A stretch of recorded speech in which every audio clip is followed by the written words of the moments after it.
because hers aren't Yeah. that heavy. Her axes are balanced.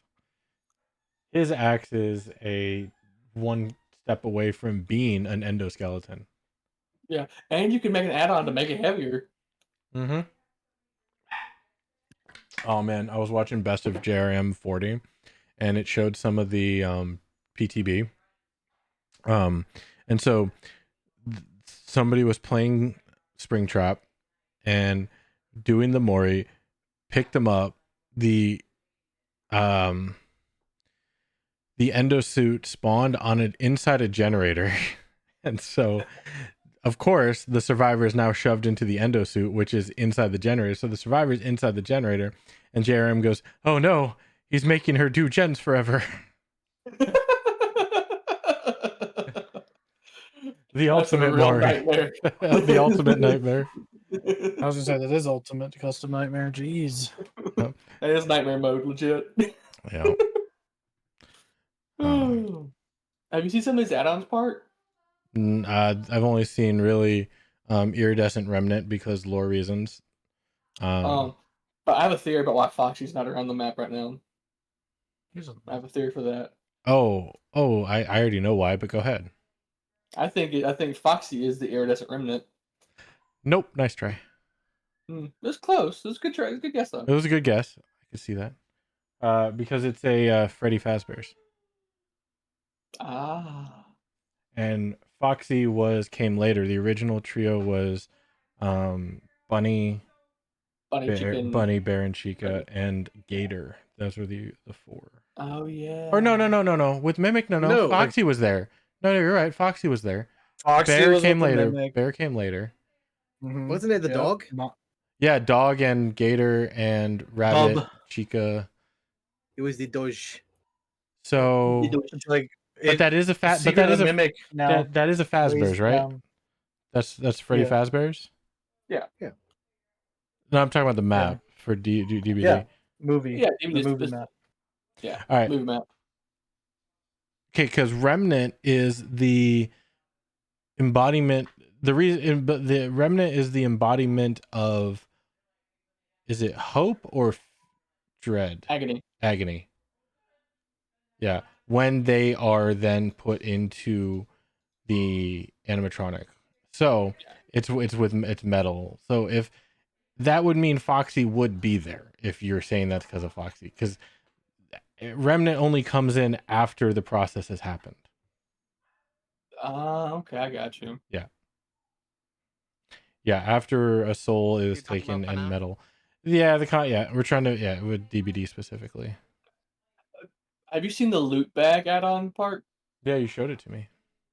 Oh yeah, that's right. Doesn't that something about the exit gates 12 seconds slower or something? Yeah, when a survivor has an axe embedded in them, exit gates will be blocked for them and any survivors within 12 meters. Oh, okay.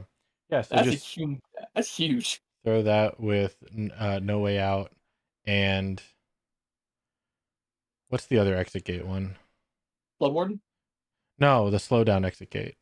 Oh, Remember Me. Is it Remember Me? Yeah, that's when you slow down the obsession can open the door faster. Yeah, and then after Remember Me, do another obsession perk just for the lulls. Maybe a Rancor or something. On the door, the access panel, it's such a fun add-on. I actually got it to work earlier. There's a guy looking at the camera on a door. I happened to throw out the right door, and it went through the door and hit him as he was on the camera. Yeah, that's pulling that off is sick. It's so fun. Oh, Dan, here you go. What? You've had Curse Forge open for 19 hours. Reset your computer, dude. Who? You. Me? You. No. Rob, playing a game, Curse Forge, choosing a game, homepage, time elapsed 18 hours, 50 minutes, 46 seconds. Jeez. At least shut it down. I have no idea what you're talking about. Just shut it. Stop playing Cobblemon, Rob. All right, I have to not be here, so I'll be back when I can. Stream's up. Don't get me killed. I will try not to get you killed, but I make no promises. What if I'm the one killing you? Then you didn't get me killed. Yeah, that's fine. Yeah. Okay. Cool. Just making sure. Technically, he killed himself. I see no problem in this.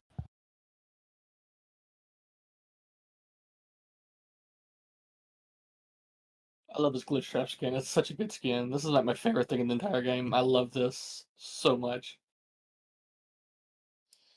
That looks so good.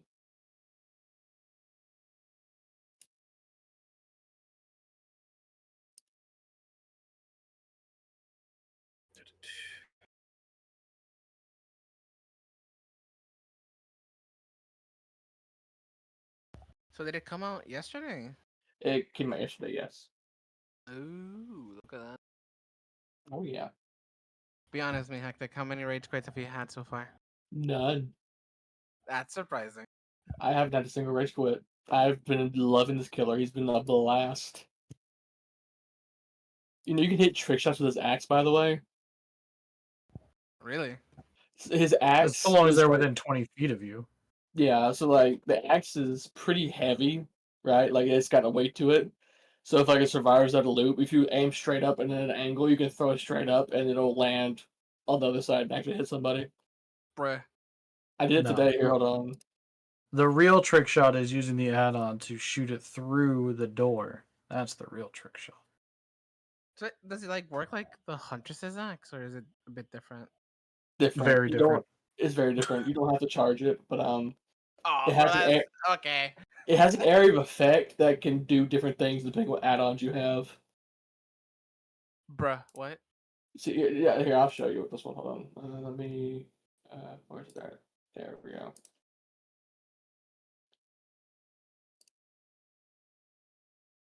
Get to the ad real quick.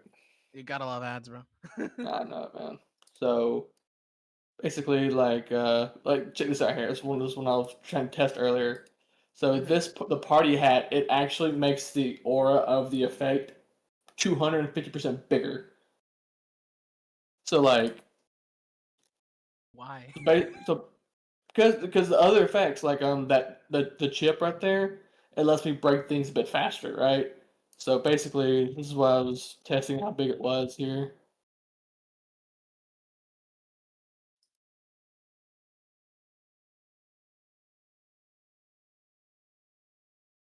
Bro, that's no axe. It's fucking machete.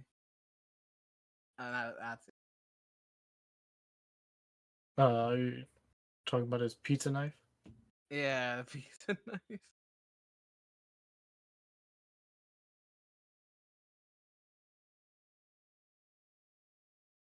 So I can throw it down there, and I can hit the aura there, and I just break things faster. Bro, that's crazy. Here, let me find a game. Okay, here we are. So check this out. So I throw that there, and my perk brutal strength. I just come over there, break it faster, and I just know where to go. And then you just lob it at her back. Oh yeah. Oh, get out! What? What? Okay. Oh, check this You out here. gotta admit, Look. that was nasty. Okay. Yeah, let's check this out here. So the axe has a killer instinct radius. So if someone's in it, it tells you if somebody is, right? Mhm. Check this out.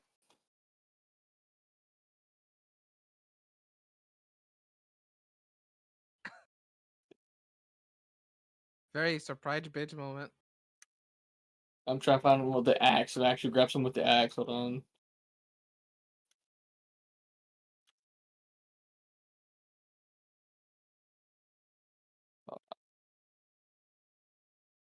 Oh, this is the drop of the axe, by the way. This is how hard it drops.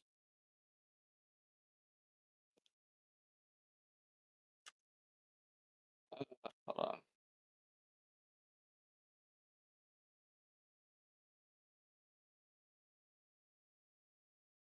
Okay, this is a good shot here.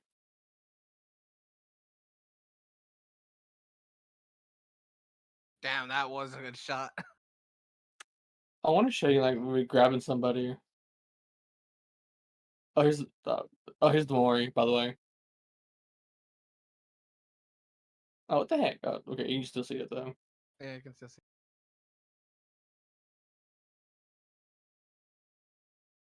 Oh, that's gruesome.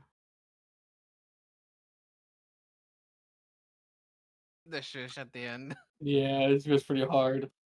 Hold on, let me.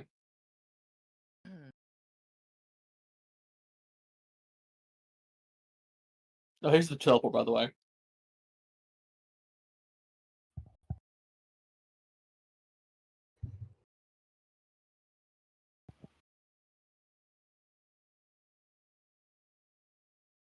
Oh, that's cool. So you have like doors and shit.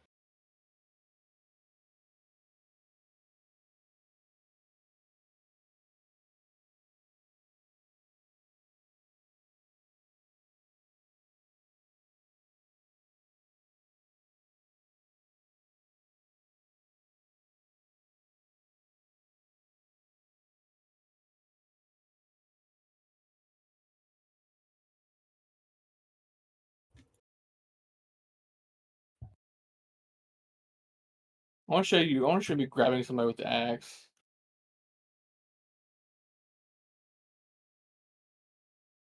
There's something about trick shots, by the way.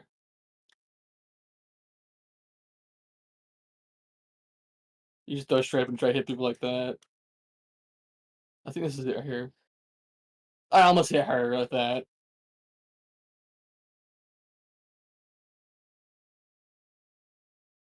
Come on, let me. Okay, I think this is one right here. Yep, this is the one.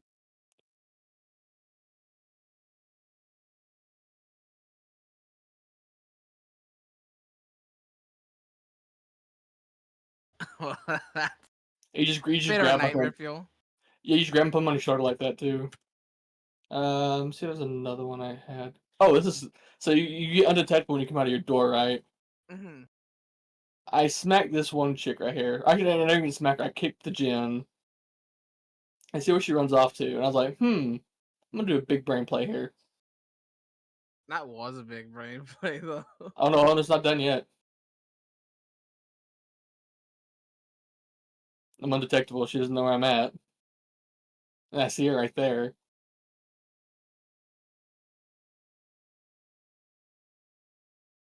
And a yoink. Like surprise motherfucker. Like you Uh, did like the whole like go around and things, and then all of a sudden it's like, haha, oh I yeah. got you.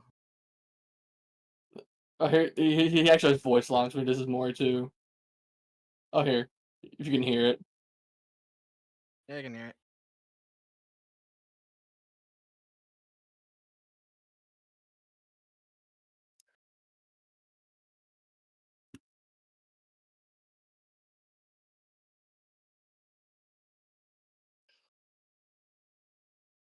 Bro, the freaking The scream jump at the end, scare. like It's pretty great. I also have one I wanted to show you too. You can actually grab people when they're in the door, right? Like if they're doing the teleport, then you can actually grab them when they're trying to do it. oh, they can also use the doors. Yeah. Oh, that makes sense. I'm trying to find it for you. Oh no, that must have been earlier than I mentioned. Hold on a second. I got her at one point. When did I get? Oh, right here. So she went through the door right there, right?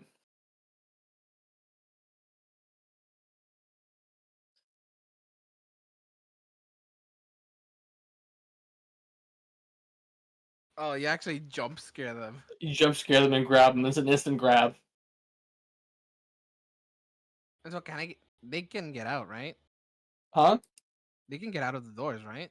Yeah, the whole process of them going between doors is to go between areas of the map. So, Mm. like, when they're like this, they start from that door there and they kind of shuffle their way across and they go across that door. Mm. So they were probably just lost, and you just No, what surprised. she did was she tried to use the door to get away from me quietly and sneakily without me noticing. Ah, And I knew what right. she was doing because I had an add-on to let me see if they're close to the door, so I knew what she was doing. Okay, that makes sense now. And then yoink. So yeah, that's Springy Boy. Fun. I'm loving him so much. I've already got him Prestige 6. Oh, and they have a new blood point spending mechanic. You can spend your blood points in bulk. How so?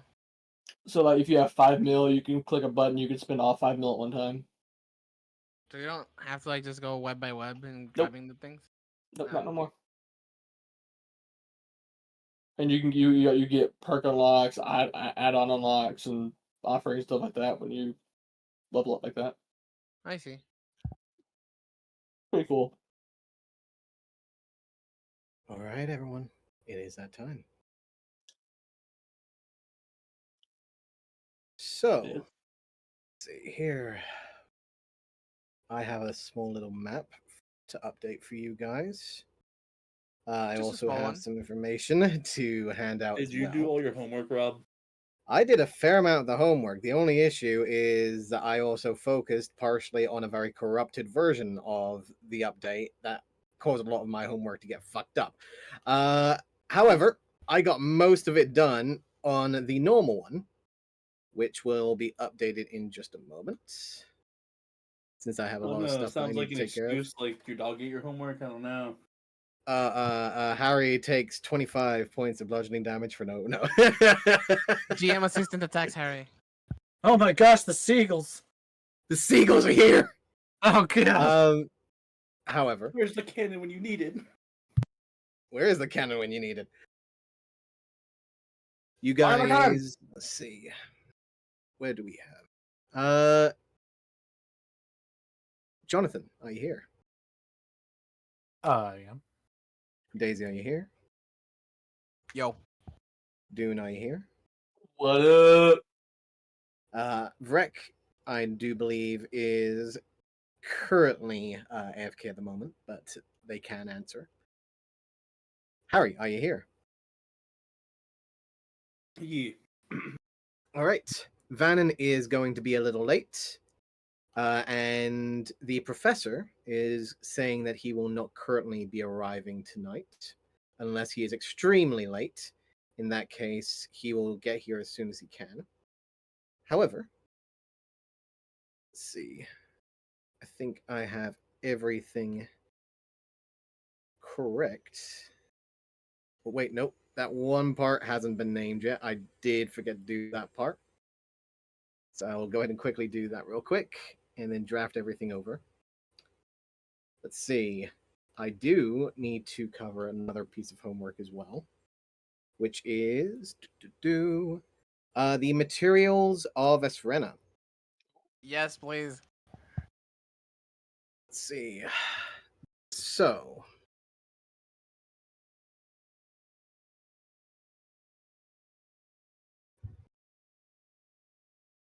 go ahead and run by the regions for me real quick, and I can get you the names of everything and their properties. I only have a few of the regions written down. Like not all of them, but the ones I Mhm. have are Yatini. Mm-hmm. I also have Tristan Tier, Cantulin, Koinos, Valdrianis, the Land of Mm-hmm. Glass, and obviously Esserium. Yeah. Okay. I mean Esrian. Yeah. That's all the ones I have. All right. What about the Nomad Lands? Is that a region too? The Nomad Lands. Let's see. Isn't that one the Thousand Souls Tundra? No, that's Contulin. Okay. Yeah, I'm sure I'm missing a few. Like after you divided that map last time, I'm sure I'm missing quite a few. Very likely. Let's see. So, I mean, to move a whole bunch of stuff around.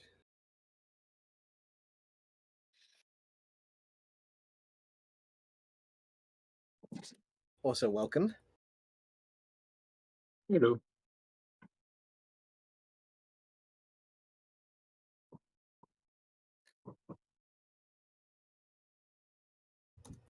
So, let's see here. You have the region of Failure, which is in the top right corner.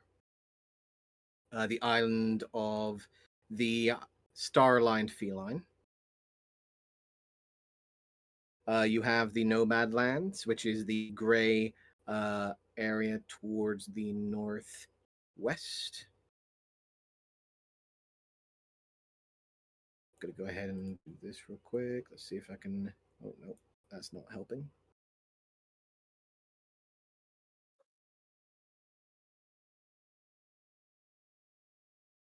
That is not helping at all.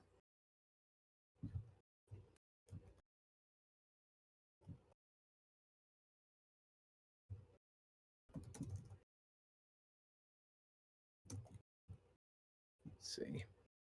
So you have Nomad, the Warlands. You have Christia, which is up towards the northwest, which is home to the Frozen Emperor.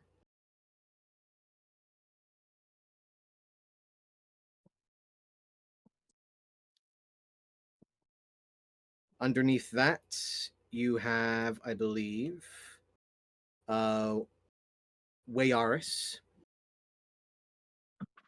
which I will be, of course, updating onto the map as we speak.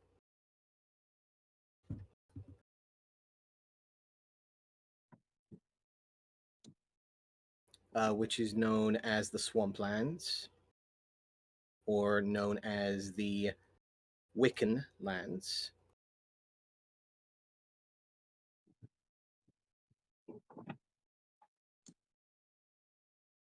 Let's see.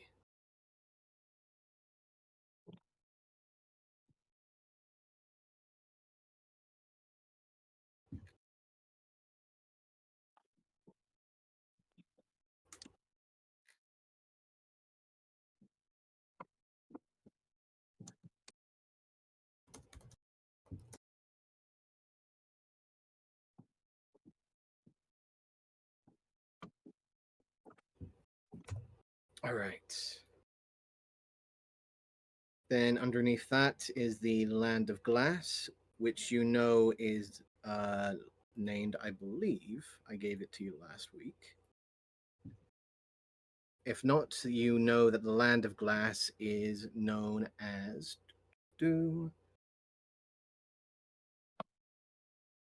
Krora or Gora, the Land of Glass. Let's see, and I believe that's everything that should be covered. And I will go ahead and bring up. Is that everything? That is everything. Oh no, wait, one more. Shit, I forgot about that. Whew, that might have been important.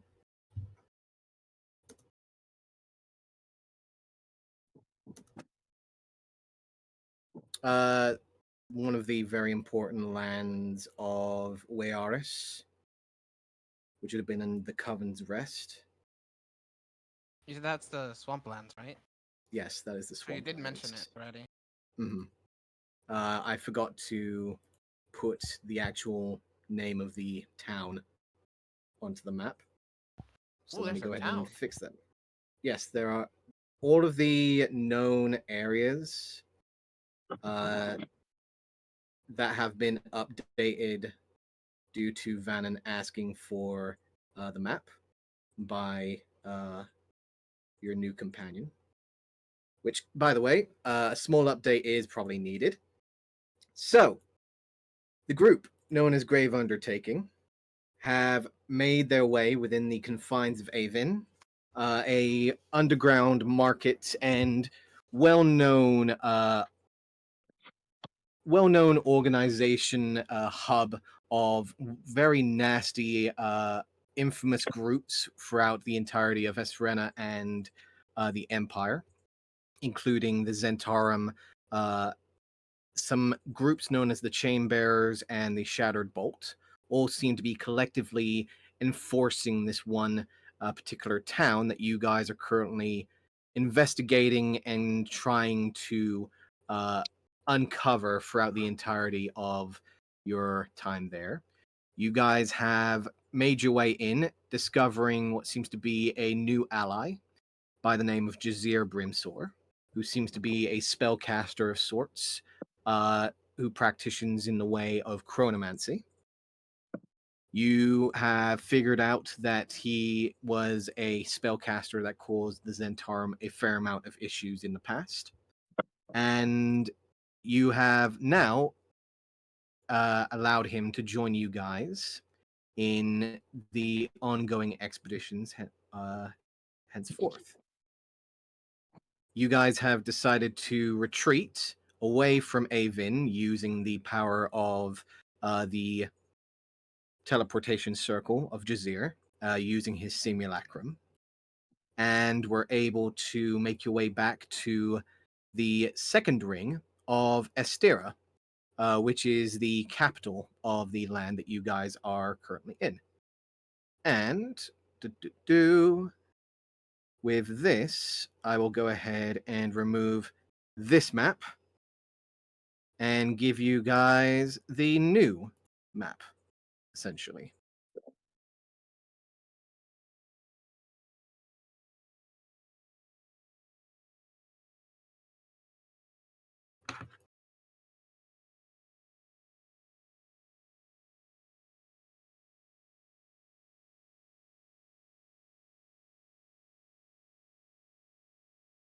Welcome to your new map, boys. We're still in Estera. Oh, you're still in the steer? Okay, good. You didn't see the change. Welcome to the new map, boys.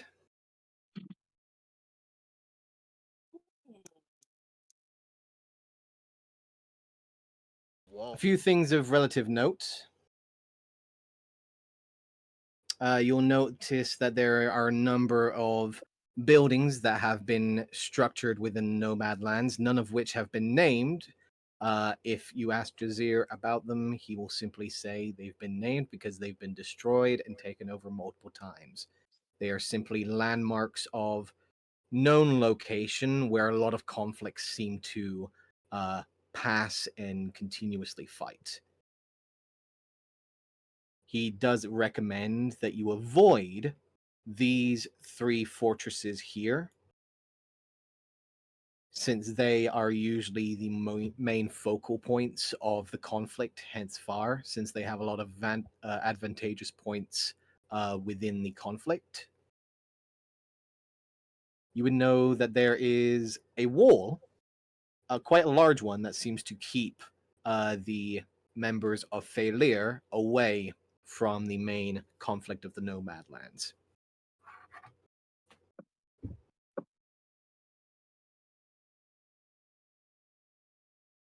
Now, in regards to the materials and the components of the cannon rock and the materials and stones of each land. Let's see here. So, first of all, the land of Koinos, cannon rock. Yatini is, I believe, based around fire resistance and some form of protective of extreme heat conditions.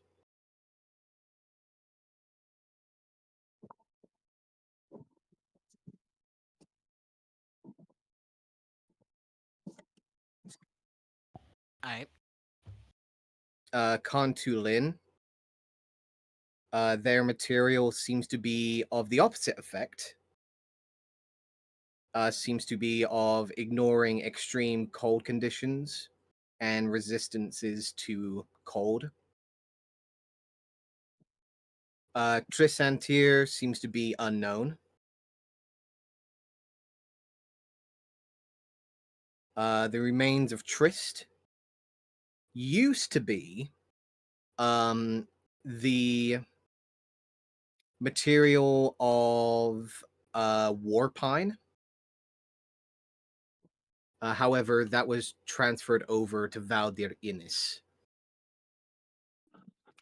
Recent reports say that the material underneath the land of Trist seems to have something that negates certain magical effects, even drawing life away from certain effects. However, research has not allowed any particular experience from that material. Groa seems to have some form of very high valued material. However, seems to be mostly of very brittle material that can be added to armor and weapons to create a almost enhanced bleeding effect.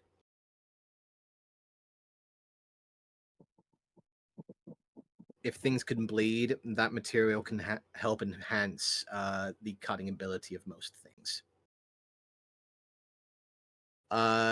Kimatiziana, the mouth of Zana, seems to have the materials that are relatively unnatural and chaotic.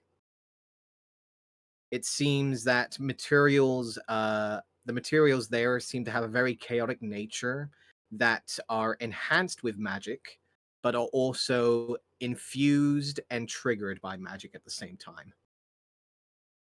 It is said that the materials there are blessed by a nilbog of extreme power.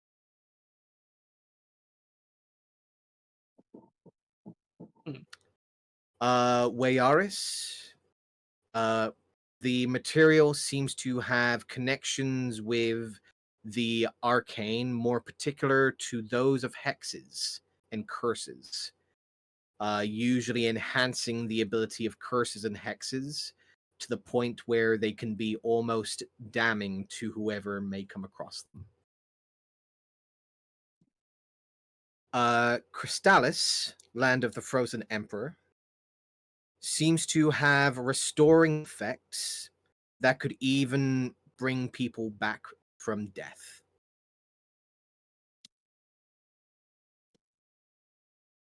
Nomad seems to have a almost opposite effect of the Crystallis. Seems to have a drawing of death, almost familiar to the remains of Trist. However, it seems that instead of causing forms of necrosis and forms of resistance to the undead, it seems that it allows the proper damnation of the soul instead of the revivification of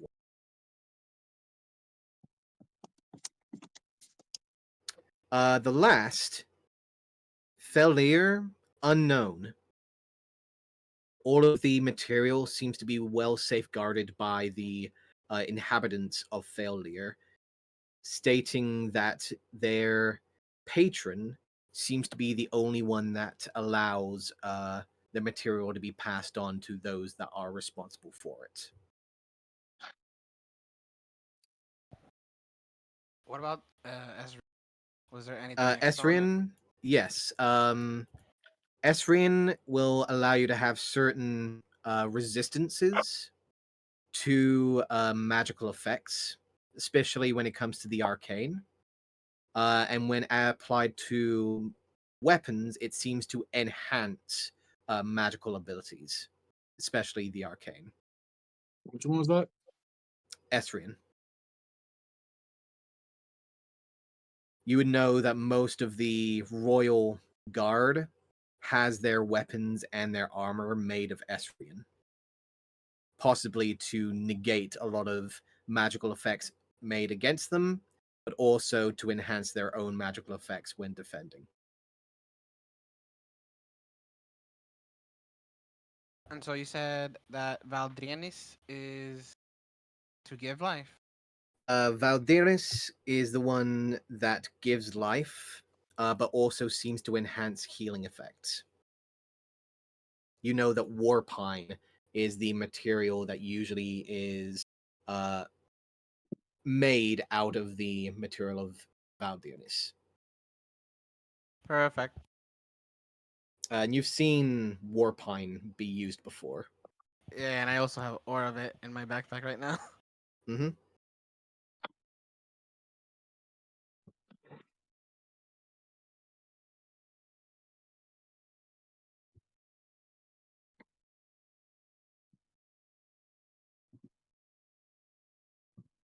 Anything else that I need to cover? Or is that homework done? I think that's all of it. Yeah, for now. If I have any more questions, I'll ask you. But I think that's it for now. All right. So, you guys are currently resting up back in Estera. You guys have finished your you're finished your long rest. Nothing seems to have happened during your time here, as all of you hear the passing of the guard outside, as the first lieutenant seems to have returned from her endeavors outside. Pharisius will look around at all of you as some of you will begin to make breakfast. She'll look over towards Jazir and will give a slight off look for a moment before looking around at all of you. Hope you don't mind if I join you. The more the merrier. Yeah, what she said. Fantastic. She'll sit down, find a small place, and begin to pick up some of the nearby breakfast of eggs and bacon.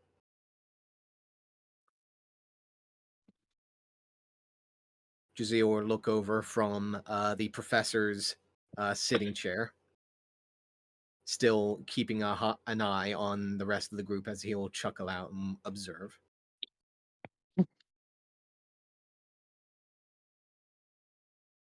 Hey, Lieutenant. By any chance, have you seen a golden owl? A golden owl? No, but I can go ahead and head to the roof and keep an eye out for one. No, that's fine. I'm just expecting a golden owl, apparently. Golden owl.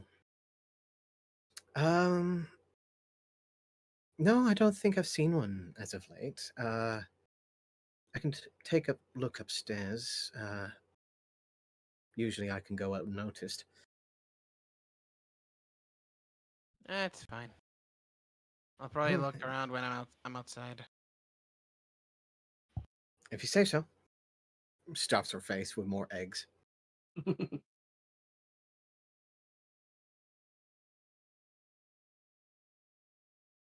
Everyone stuffs their eggs with eggs and bacon. Wait, I can put eggs in my eggs? And then put More eggs and bacon bacon. inside my eggs and my eggs? Holy shit. Holy shit. It's not a devil Write that egg. down, quick!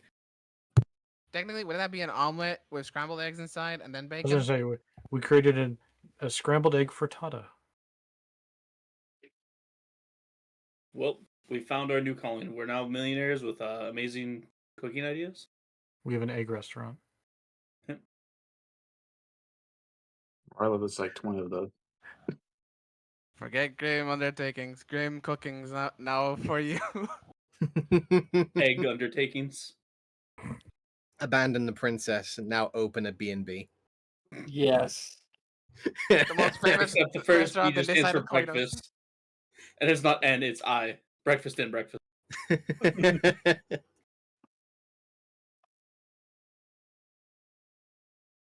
We now own the first bib.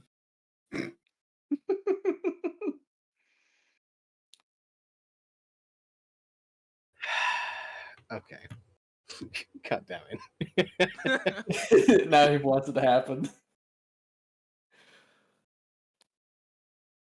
Oh.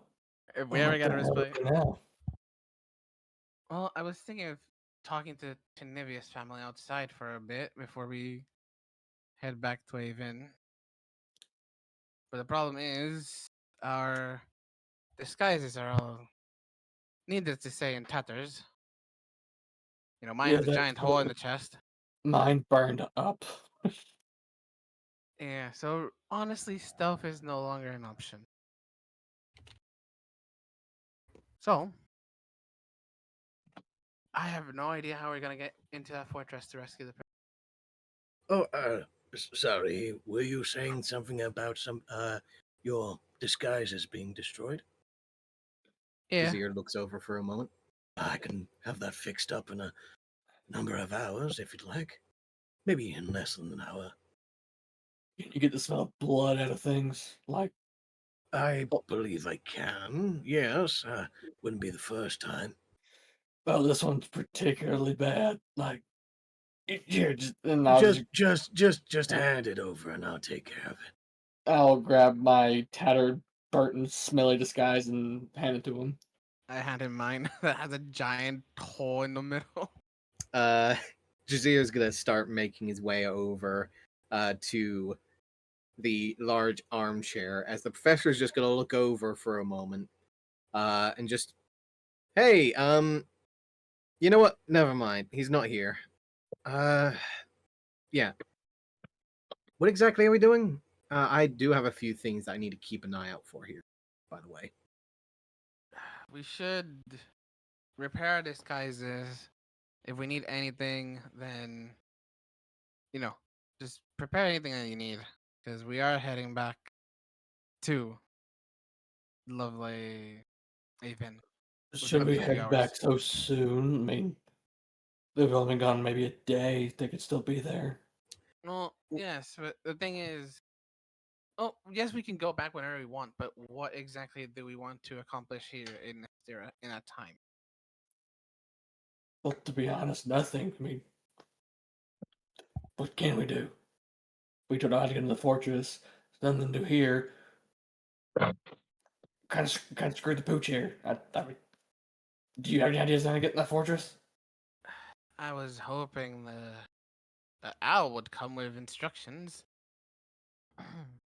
Well, wouldn't the owl be back in The Avon? first lieutenant's just gonna sigh at this point. That's the first time you've mentioned it, so now I'm heading upstairs. She'll grab her plate, start heading up the stairs, and starts making her way to the roof. Give her a wave off. I'll do a polite sort of, rise out of my seat as she leaves.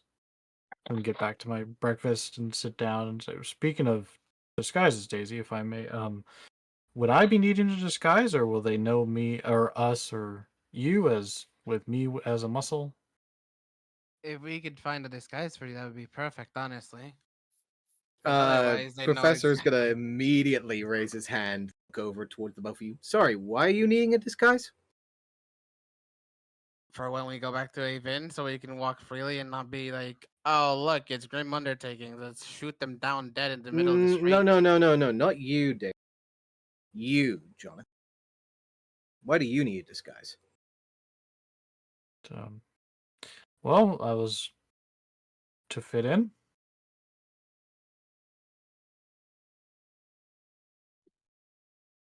Fair enough. Just starts Can I stepping inside away. check the professor? That sounded a bit weird.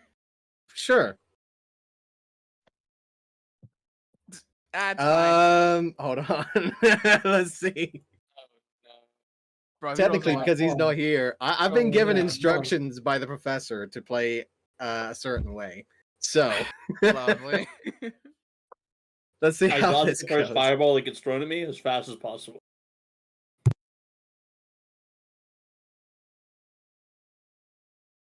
Yeah, sure, why not? Let's make it public.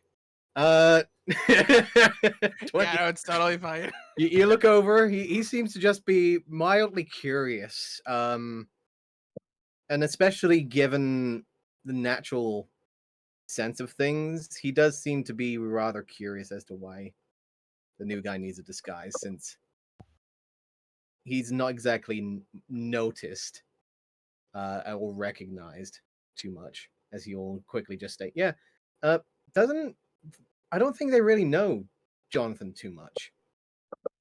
However, I will say maybe my father Roger, maybe he might know you.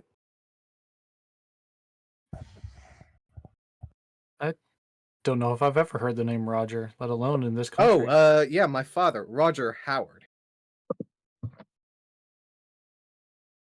Great guy. You might know him actually. Was a explorer of Strixhaven. Does quite a few things. One could say could be quite the legend.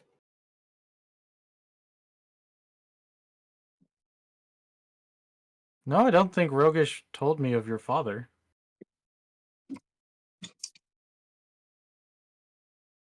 Daisy, you I'm can swinging see daggers at this man right now. that there is a slight smirk in the corner of the professor's mouth as he sits down. Oh, I'm giving him dagger eyes and just staring at him right now.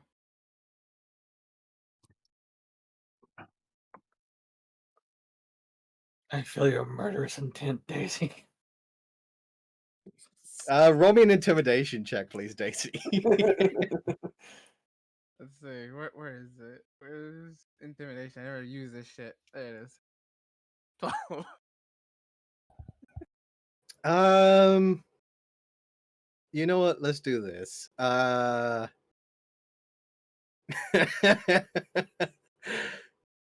Yeah, let's do that. Wisdom save. Why not? Makes it. Son of a gun. Um, So close. He just looks over towards you. Jonathan tilts his head slightly. Yeah. I mean, we can get you a mask, but apparently you're already well known, right? Wouldn't that be a bit of an issue?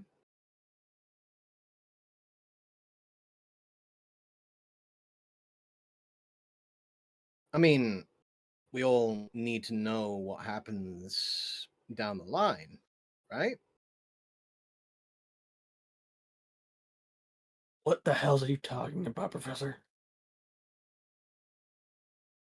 Just making sure that all the cards are on the table. Just looks over towards Jonathan. Ironic from someone who Especially, lied to us in the many first interactions we had. hey now. Y'all be I weird. completely learn from those particular events. I just want to make sure that everyone's being clear. Especially since we are in my father's home. Roger. You know, funny coming from someone who was very duplicitous until a certain friend uncovered the truth. You know what? At this point, I'm gonna insight this. Something's going down here. You should start looking for that flask of liquor wherever it went. It's too early for this. So, Uh, just really quick, Rob, just yes. because as my own knowledge, Rogish contracts these folks. Or just Daisy and You know that he is contracted with Harry, and he has close relations with Daisy, and would say that he definitely trusts her in the group. If anyone, you do know that there is information that has been passed along that the supposed leader of the grave undertakings is the professor. Okay. However, most of it you believe is a passed on story or tale that usually passes on like the rumors and experience of the group. You're not entirely sure from your own experience whether or not that to be true. I gotcha. Well, However, it does seem that the person that is the supposed leader of the group is now watching you with a very interested smile. no, Jonathan will just get sort of much like Daisy, staring coldly and stern. Can I Well, definitely get an Professor. insight now? You can roll me an inside check, sure. Professor, I am here to protect you all. Oh, I don't doubt that whatsoever. What do I have I'm to just roll? making sure you know that there are ears everywhere. Yes, so you can appreciate that need to know information is need to know, and there's been certain I facts deemed protected until an appropriate um, moment. I mean, as Daisy said, we've had experiences in the past. I think some of us would like to know exactly why you're being so secretive. Harry, you do see that at this moment in time, Jonathan, roll me a persuasion check, please. Daisy, do the same. Bro. Rip. And the professor's going to do the same. I'm just saying, in the hypothetical sense, if it was Okay. armor that I was attacking and I tied, I would make it through. Okay, I will say this again. Harry and Jonathan, you can re-roll since you tied. Drip. It is a clash, and I'm going to say re-roll that tie. Oh, never mind. Okay. Suddenly, Okay. Jonathan starts sweating Mark. profusely. You know what? Yeah. Actually, no. I think he doesn't have them anymore. I mean, he gets one. He does. Oh, that's true. He does get one. But he doesn't reset the roll because he did indeed have a long rest. So, Harry, you can see that the moment that certain words were being mentioned, Jonathan and Daisy have been very on guard in this particular conversation. And you can see that the professor, even though you know him to be a very charismatic person, seems to be clearly on like the forefront of the conversation. And seems to be directing it as he wishes, but is showing a fair amount of confidence that you can't really see through at the moment. It's clear that he knows something that the other two don't want anyone else to know about.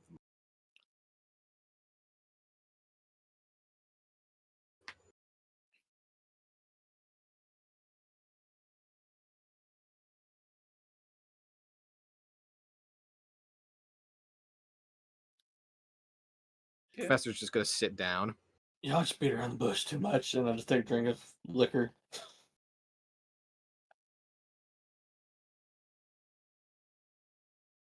I mean, if either of you want to say it, by all means, but I think I've said my piece. Hell, if we're about to reveal secrets, why doesn't Vanna tell us everything else about the Zentarum that he knows? His family is Zentarum. So why shouldn't he? Now that we're exposing everybody's dirty laundry. How do I get dragged into this? I agree. I don't know why you got dragged into this. Yeah, You're at the Daisy. table. How about you were trying to kill us all the time? And I don't know what dragging is being done. I think it's safe to say that I have known you all a very short time, and you've known me a short time.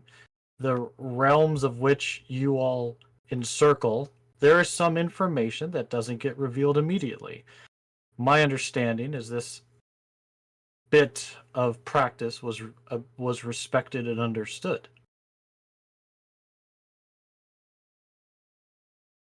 Am I at fault in this understanding, Professor? Not at all. So we agree that, well, it is known I have information private to myself that I don't owe any of you everything of anything that I can provide other than a trusted source trusts me, and I'm here at the behest of them Look, I don't to care assist. what you got going on. I could give a shit less. You can hang yourself. And right that's away. appreciated, All that dude. matters. And we'll go hunting one day. You I got my imagine that I'm respect. like I know you sitting were at the there earlier. table. I want to kind of Oh, lean yeah. forward. Are we being hunted by someone that you're holding information from, or is the information that you have going to get us killed at some point? Uh, That is to at this that point, is I to would like that is to Roger.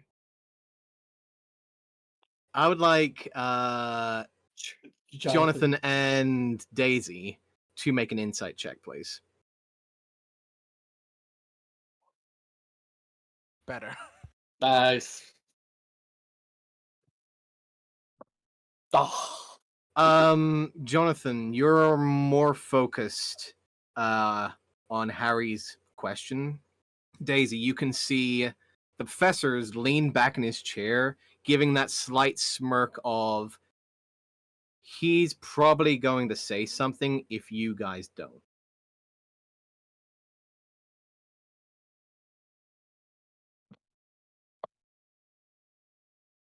I look him dead So in the what was- eyes. Daisy, you Go can ahead. see the professor actually reaches up for a moment and gently taps his earring. I look him dead in the eyes and say, "Do it. I know you will. Don't tempt me. Then do it."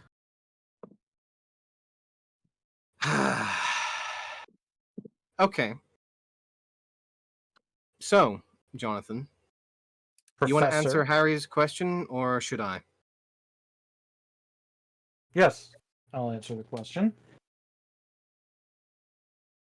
So, there is a gentleman, caster of sorts, by the name of Withers, who may know I'm here, but anyone interested in where I come from is interested in me. Is it going to get us killed, or are we being hunted? So I'm not asking for any details. I Either of might those, be yes. killed, and I'm being hunted. So then Is we are. My understanding is you are all of no consequence. You think whoever you're associated with that is hunting you is just gonna let us go just casually? You have no dog in it's not even a fight. It's one has I don't even know, a curiosity, but much the same way we would have a curiosity in a lizard that ran out of a tree. The other one, no, that's more financial, but I don't think there's no, yeah, that's finances. I didn't steal anything. He I'm just gonna- thinks I'm having him miss money. I don't care about your money troubles. That doesn't mean anything to me. So you are being hunted. Will that get Well, us killed? yeah. Shouldn't. No. Like I said, Okay. they only care about me. Statement.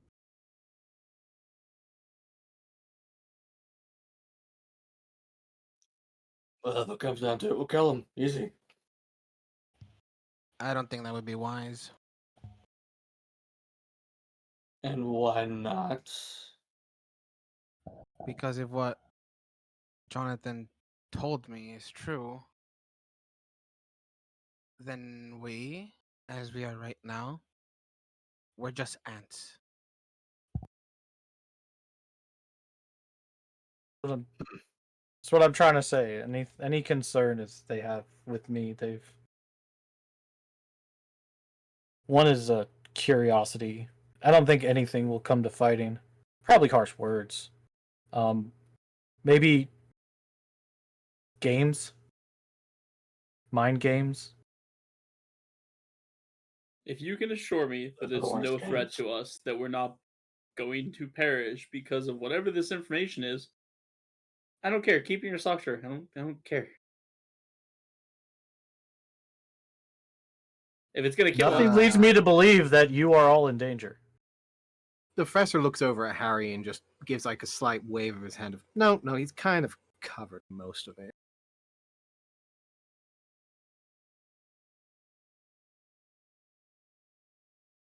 I mean, Just like I making said, sure I'm not that trying to dig. If you say Yeah. that it's not going to get us killed, I don't give a fuck. Keep whatever dirty secrets you want. Like whenever Dune goes upstairs with the bar ladies, I don't go asking what they're doing. All I know is they're behind a closed door doing things. I don't care. Not my problem. Gives you guys free rent, so there you go. Yeah, that's true. That's the. I don't ask why we have free rent. I just know we do. I don't care. Well, now you know. I still don't know, and I don't want to know. You shut your face.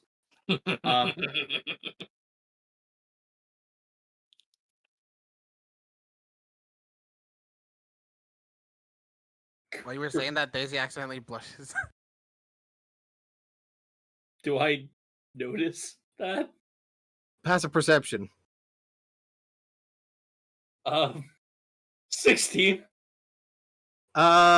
You're more focused on the conversation between Jonathan and the professor at the moment to really focus on Daisy. Good. I'd like to assume that I don't know that Daisy's intertwined with whatever Dune is doing behind closed doors. Gonna go on knowing that, not knowing that knowledge. The professor just gives a slight tip of his hat, gives a slight nod. All right, as long as none of us are actually in danger and this person's only after you, that's all I really wanted to know.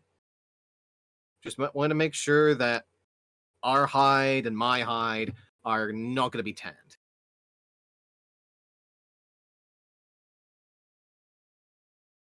Jonathan just stares at the professor quietly. Oh, by the way, Jonathan, you really should meet. Gives a slight smile again.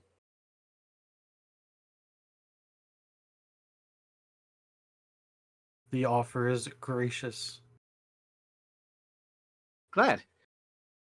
Anyways, where are we heading?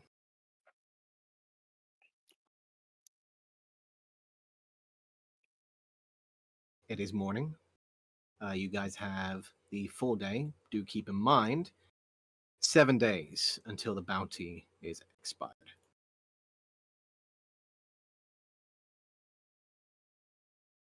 Well, I say we try to hurry up and get back.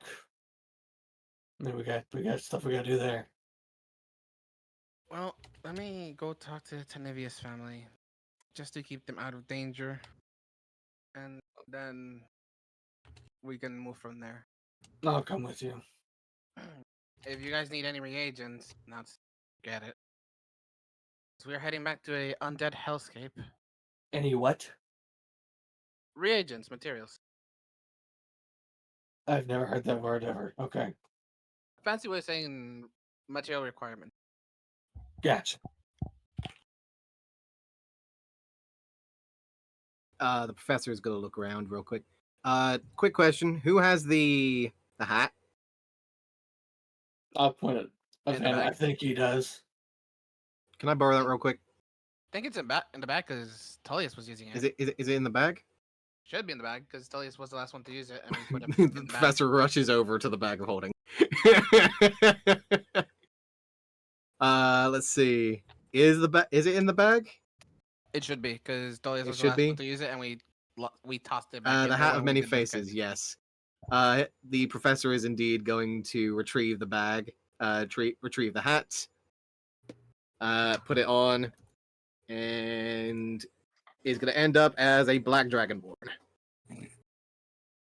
Nice. As Do I recognize this Jonathan? Black Dragonborn from wanted posters?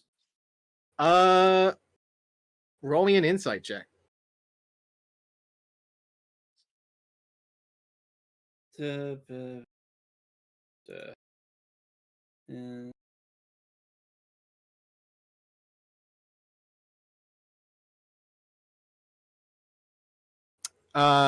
You remember none of the wanted posters that you've seen in the past resemble this particular character. Okay, from my idea, I knew that this hat had disguise that Silas is used, so I wasn't sure if this was a known alias of Silas that was also in trouble. Not that you can remember. Okay.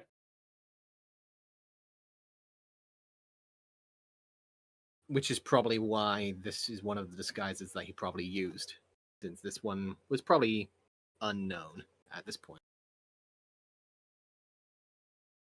Professor seems to change into a very tall, lanky male dragonborn, adorned with some leather and hides, like a battle axe on his back.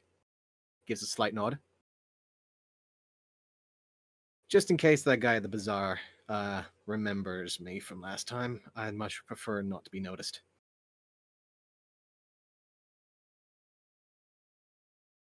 Jonathan sort of gleans at the professor. Oh, you wouldn't like someone identifying you, huh? Yeah, funny how that works. At least it's in confined company where we can trust each other. Instead of being out in the open. Didn't one of our didn't Olive have like the most extreme distrust of you of anyone in this group? Yes, immensely. Not sure That's what why. I'm saying. I've been completely truthful with everyone here. Mm, After Well, all it's beaten out of recently. you. Well, I thought that- it What happened to Olive? I mean, Olive didn't trust him, and she died. Obviously, the best thing to do is to trust him. Then we won't die. I mean, Precisely. Olive died because of her own curiosity and stupidity. We can't discount that simple fact. Hey on the now, equation. hey now. Just because she decided to go her particular path does not mean that I was a very extreme factor with her survival. I mean, he is the leader of Grave Undertakings, after all. Precisely, Vanna. I'm glad you and I are on the same page.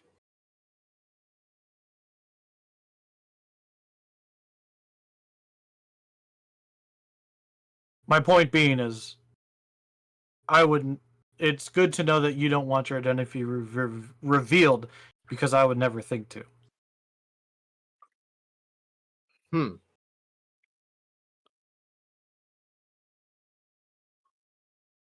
Well, good luck with whatever you're doing. I've got a few things I need to take care of real quick. Anyone needing anything in particular? I'm gonna go with Daisy, wherever Daisy is heading off to. Gotcha. By the way, all right. Professor, how many days do we have left in the rations? Oh, that's a good question. He's gonna quickly check his inventory. I believe. Let's see. Did he put this down?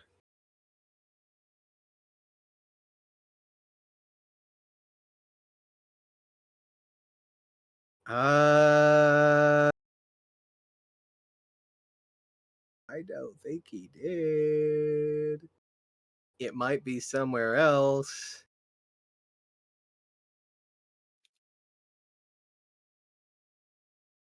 Let's see. No, I don't think so. I think he might have put that somewhere else. Let's see. Maybe it's in the bag of holding. Who knows? Maybe in his own personal note. The Walker's wine. 7 Walker's wine. There is 39, I think, 139 uses left. Or is that No, how I many mean have been the hot pot. used? I mean the hot Oh, pot. the hot pot. Yeah, that's one. One of them has been used, and they are expiring in 4 days. Okay, then we also had another thing, right? Like biscuits or something like that? The pastries, yes. They immediately heal 15 max. Oh no, they give 15 max HP. Temporary I think or no. like Hold on. max total? Let me double check. Let me double check it real quick. The healer's hot pots heals everyone 4d6 plus con and gives you a max 15 HP and can heal up to 12 people, and that expires in 4 days. The pastries that you had gotten Those can heal 3d8 plus con. Alright. And those also expire in 4 days. Okay, so that's our time.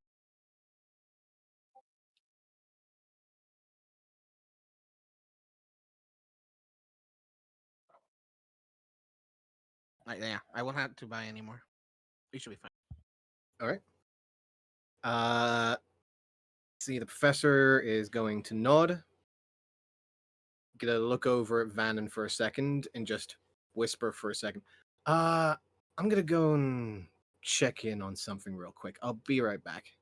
I'll give you a call if I need you.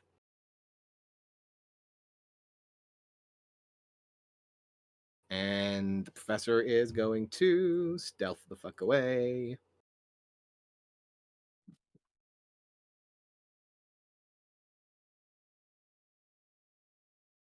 Am I able to tell which way he goes through his sneak? 32, so nope. He seems to just step up towards the staircase, and the moment that he leaves, there is no more sounds of footsteps.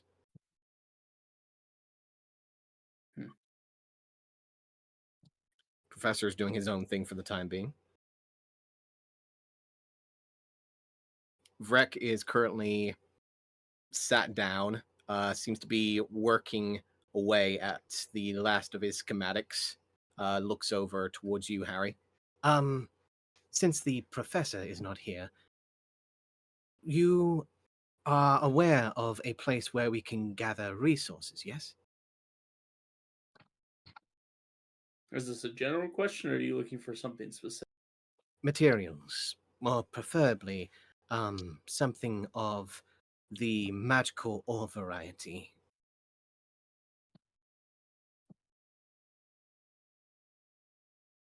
Do you have The same that you Yeah. had possessed before? So you just want magical cannon? Not Cannon Rock precisely, but maybe Essrena? Yes, Essrena.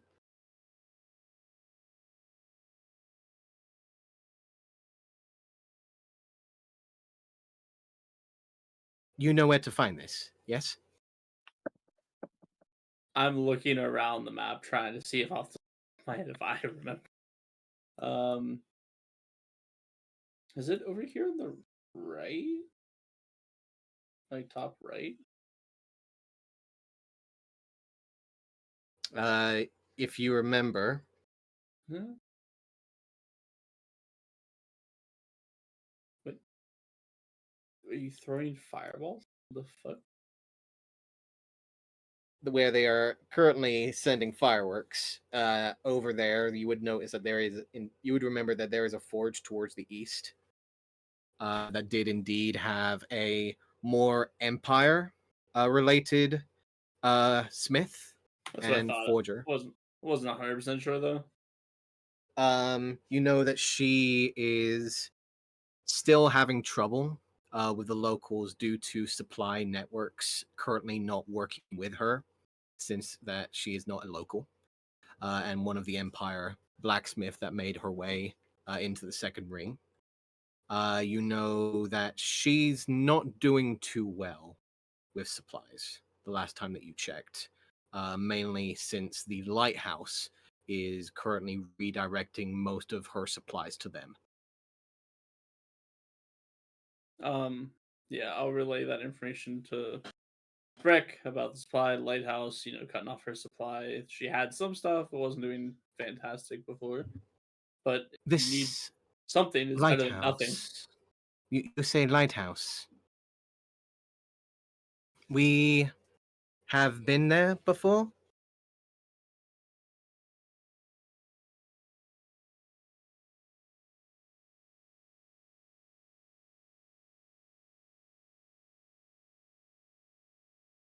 Harry.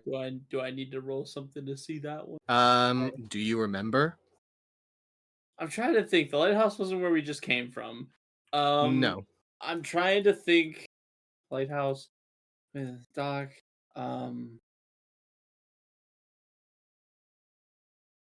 My I will tiny say fish brain this. is failing. So. Yes, you have been there before, and you were with Daisy, I believe, as well as Dune during this particular expedition. It is the tower-like building with the golden spire towards the south, over here. You would know that it's currently ran by 3 Cambion-like gentlemen who are not favorable to outside customers, per se. When you guys entered, it seemed that they were trying to overprice their materials. Oh, Since I you were do not a remember local. this because like this is where Vrek was there, so he knows about the lighthouse. Yes. Because he was over. He was also hoping this would determine if the materials were worth buying. He said they weren't. Yes. You would remember that he had checked the supplies, the materials. They were trying to swindle you with lower class materials at a higher price. So yeah, Vrek doesn't really need to ask that because then he would also remember. Because Vrek never forgets. That location towards the south, the large tower. Yes, of course. Sorry, I was having a moment of, what do you call it? Excitement. I just say I'm dumb when I forget. But hey, whatever works for you. Oh, sorry. Yes. If you are able to find Essrena, I would be more than willing to assist you.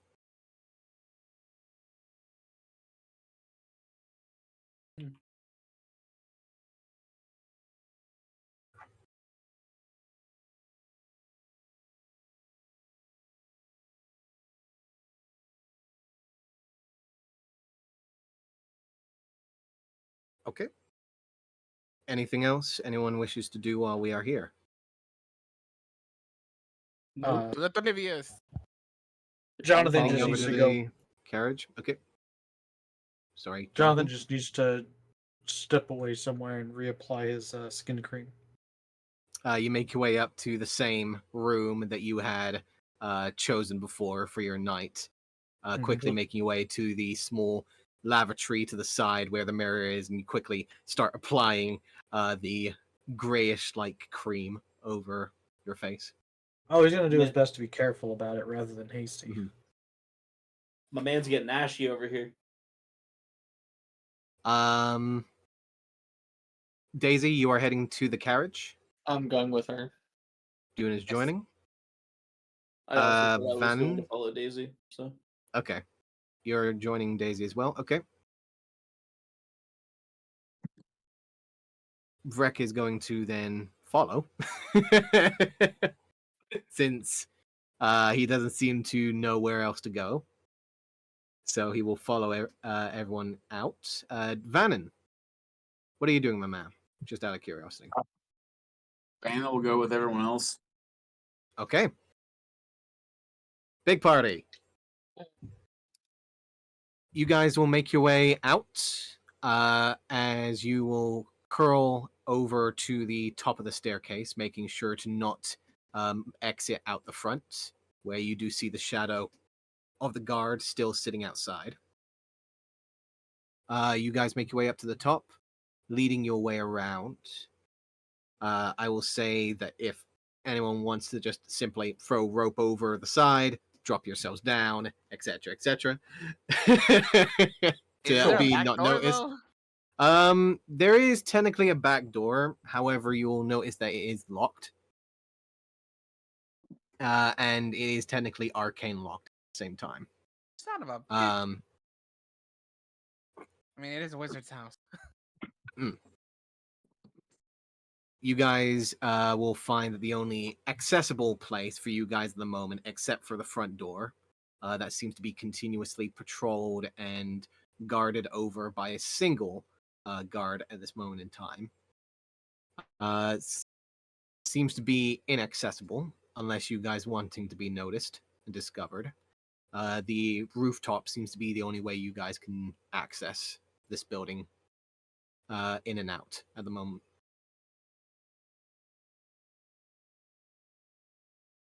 You guys will make your way over to the rooftop using a rope to allow you guys to climb down to be unnoticed by the front passing crowds that seem to not notice your group sneaking away to the large 10-foot tall carriage. The large gypsy carriage still showing the baubles and wind chimes continuously flowing over the ramping and arching sides and rooftop of the space. You can see what seems to be the front door currently partially open, and the small archway stepladder leading up to the doorway itself. You can hear very faint sounds of conversation being heard from within. However, the more distinctful sound seems to be echoing out from a very shrill chirping that you can hear echoing out from within the carriage itself. As you guys get closer, Daisy, you will hear alongside the screeching sounds of a familiar like canary, you can hear also the giggling sounds of a young child also running around inside of the carriage. I knock on the door. Quick, heavy knock. The sound of the canary immediately sounding of being captured in the air, causing the large screeching sound to echo out only to be pinched and silenced before you see immediately from the top, leaning down, currently holding what seems to be a large canary-like bird in his hands, what seems to be a towering-like figure, the black hair and black beard of the familiar face of Rovan. Tanivius will look over, quickly glance around for a second before he will smile and chuckle out. Oh, oh, hi. I wasn't expecting all of you here to be here. Welcome. One moment, please. And you'll see him immediately close the front door. There is a slight jostling of the carriage shaking around a moment. The very faint sounds that you can hear, Daisy, of the screeching of the canary and a voice very young and high-pitched, however female in nature, calling out to the air, "Who is it? Who is it?" As you'll hear the deep voice just quietly echoing out, Just some friends from before. Don't worry about it. Just go upstairs. We'll be right back.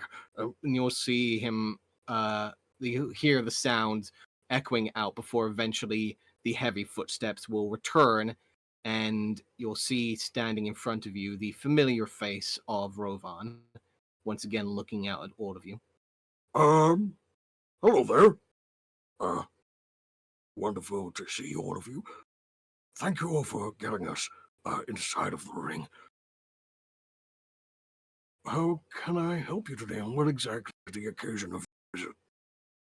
Did the professor's father tell you about or did the parents already come and pick up the kids? Yes, everything went well. We made sure that everything was accounted for and everyone was taken care of. They were extremely thankful. Speaking of which, And you'll see him quickly make his way around the door, allowing all of you to see the door partially open, revealing the interior, which is much larger than the carriage itself. You'll see the curved line of cushions surrounding a singular coffee table that seems to have a steaming teapot currently resting in its center. You'll see as well what seems to be a number of cookies and pastries currently resting on a plate near the front of the table, where immediately as the door opens, Dune, the smell roots into your nose and immediately causes you to start drooling. As you guys step out, you will also see what seems to be a bowl of white fur and curled horns, a large, thick tail, a thick tongue, looks out at all of you from the bottom of the doorway. Gives a slight chirping sound.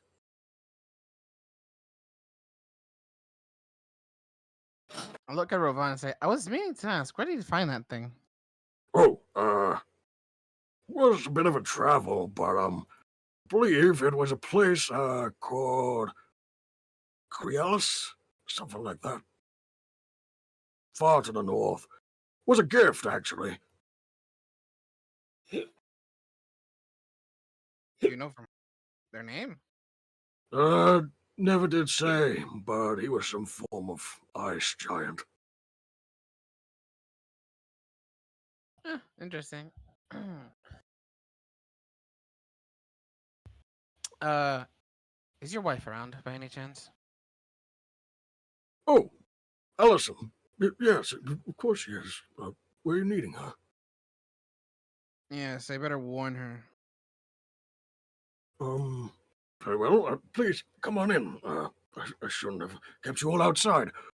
By all means, make yourself comfortable. And he will step aside, allowing the door to open, allowing you guys to step into the cottage-like interior. As the sounds of continuous construction and voices echoing out into the stale, heated air of the exterior of Estera. The moment you step inside, there is a sudden cool sensation, and the sounds of birds echoing out from outside of the window that seems to display a very fine looking garden outside of the carriage instead of the sandstone like walls of the buildings outside. You'll see him quickly make his way around the corner, rising up to a staircase, and you'll hear heavy footsteps echoing out from above. As all of you will sit down or relax, Dune immediately rushing over the pastries and cookies. The entirety you'll find is a mixture of mixed berry-like pastries that are filled with sugar and has very much an expert hand to them. You'll find that the cookies themselves are chocolate chip and mint, and very well made. Seems to be still relatively warm as you delve yourself in and start munching away, already creating quite a fine mess on the table itself. Daisy, you do see there is a number of teacups currently resting next to the teapots, where the steam still rises up from the top. I serve everyone at teacup. The very distinctful smell of lavender fills the air. That seems to clear the sinuses as you place down the teacups, serve. Uh, Only a minute later, soft footsteps does eventually step down, and eventually you do see the furbolg-like individual currently adorning a set of very fine autumn leaves that have been made into a very body-suited dress. And she will start making her way down, looks over. Oh, greetings. Daisy. Yes. Yes, Allison. Dune, I Harry, and Rick, I do believe. Welcome. Greetings. I was not prepared for company, otherwise I would have put on something a bit more appropriate. However, please do make yourself comfortable. Was there something uh my husband did say that you were needing me for a certain endeavor? You mind if we have a chat alone? I do believe that I can make a personal private audience, yes.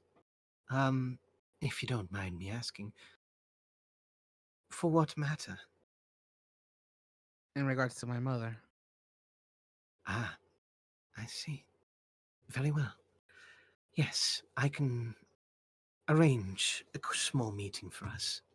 And she will quickly step aside to the glass-like window at the far end of the cottage, and she will quickly place her finger down the center, causing the glass to partially crack until the window itself partially opens, creating a small glass-like doorway. The passage and the visage of the garden seems to slowly fade, turning into a slight purpling swirl directly behind the glass as she will look over towards you. Please, do follow. And if you're wishing to bring your companions as well, by all means, bring who you trust. Oh, it's fine. I will fill them in later. Because I at least Very well. am trustworthy with information.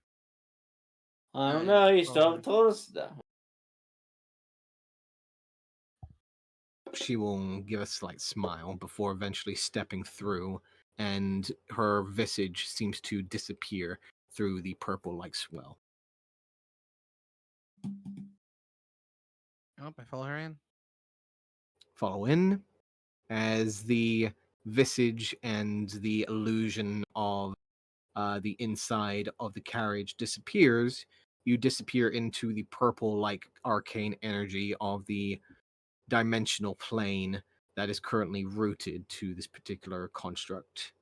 You'll see small planks of wood slowly rising up from the abyss below you, creating a small floor, until you'll see a set of chairs and a singular table resting between them. A singular bookshelf can be seen resting aside and slowly aligning to another set of rising wooden planks that rise and create a wall alongside of the wooden shelf until eventually you can see Allison sit down at one of the chairs, looks over at you smiling. By all means, Miss Amaryllis, let's have our conversation. Were you wanting this to be private? Or is Nah, this public? it Okay, can be public. okay, just double checking. She will sit down, beckon you to one of the chairs as she will lean back. I'll look at her and say, for now, any thing that we were doing for trying to find my mother, don't continue with it. I'll only put you at risk, and so will it also put my family. She will sigh heavily, looks to the side for a moment as she will pull back one of the nearby books, revealing what seems to be a very fine looking elven bottle.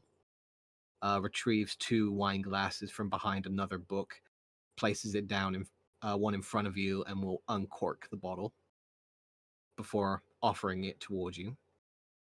I take as well. Uh, she will allow you to pour your own drink before pouring her own glass. She will look over towards you. As much as this pains me to say, Miss Amaryllis, I've already taken the liberty of doing some investigations already. Yes, but what I mean is, from this point forward, what is done is done.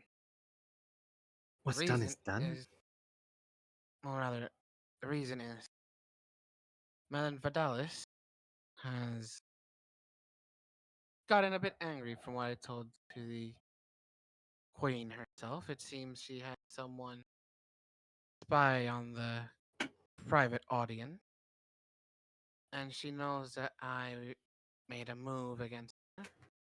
And so she basically said that if I went against her interest here in Estera, she would kill my sister. If I went against her interest the Nine Hells, then she would kill my mother. The Nine Hells is related to the queen herself, and it's part of her interest as well. And here lies some information on my end. I've discovered that Miss Vidalis seems to be creating some form of power source.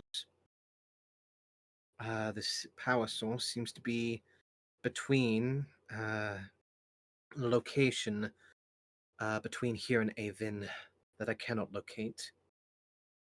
However, it seems that this particular power source is related to Avin in some form or matter. She seems to be using some form of construct or creatures of material component to her advantage, along with a number of her own creations. However, it seems that she has connections that are currently prohibiting my vision further into the matters of Avin. Uh, as if there is some form of force stopping me from looking further and enhancing any further protective measures that I can find. You say that she is within the Nine House. Well, yes. The city of this is what we saw together. The city of this, yes. I was hoping that you could look into a matter for me, but if you are unable to do so, then I am not going to sacrifice the matters of your family in the sake of enhancing our own. If it has to do with Avon, I may be able to provide information from on-site experience, since I'll be heading back there, and I did stop here before heading back. If there's anything about Avon you wish to know, now's the time. She will quickly reach up to one of the books, flick through a few of the pages before throwing it down, placing it before you. There's been numerous reports of her family, more specifically, one of her nephews, uh, that seems to have been taking care of this personal matter. There has been a large force that seems to have been creating creatures of material components, some form of guardians or protective measures. They have been enhancing their hold on these particular creatures for a number of weeks, but it seems that their family are quite interested in keeping a hold of these particular creatures, probably because of their vast number and density. And you'll see her push forward the page, and you can see a very familiar looking crystalline golem resting at the front of the page itself.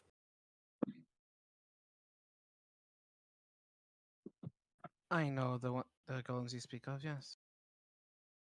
Yes, apparently they have been passing these around. Um, some form of protective measure, some form of muscle per se. However, they are exporting these constructs at a quite vast number, enough to create enough of a paper trail to be noticed. Perhaps something to look into. They seem to be exporting a vast number of them towards Avin. And the power source that they are using also seems to have some arcane connection to the city itself.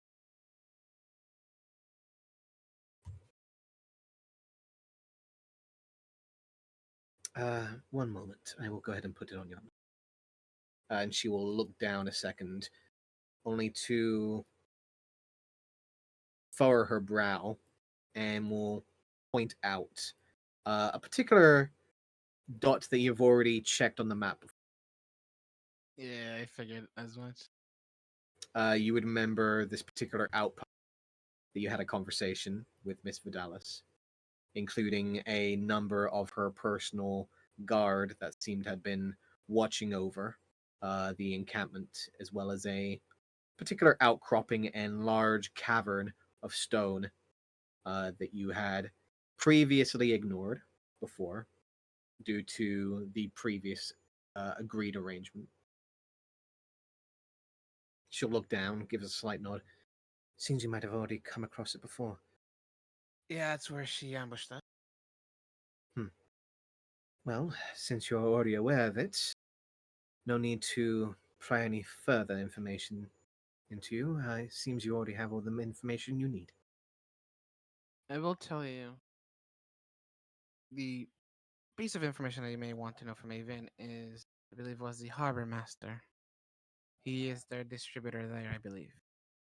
And that's all I can provide to you. The Harbour Master. I believe so, yes. That what his real name is, I do not.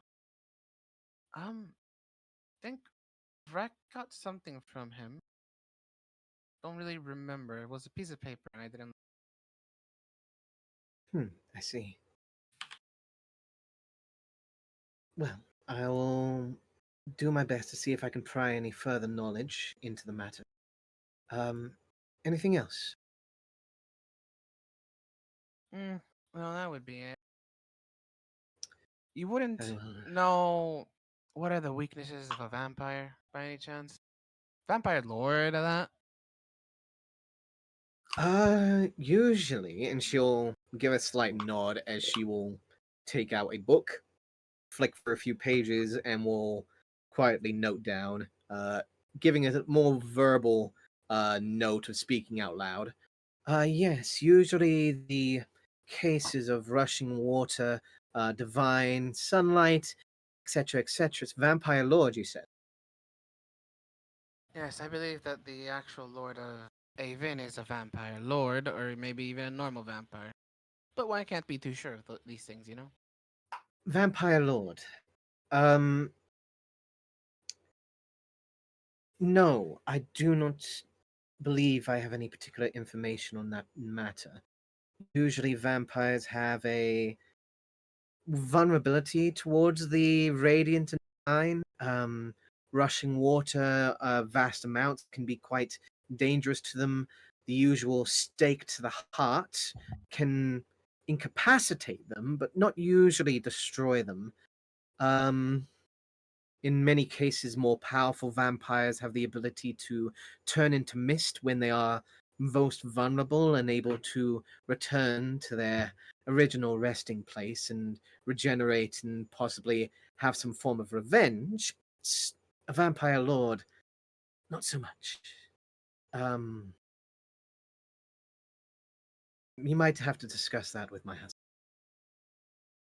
He would have probably a lot more experience with that particular.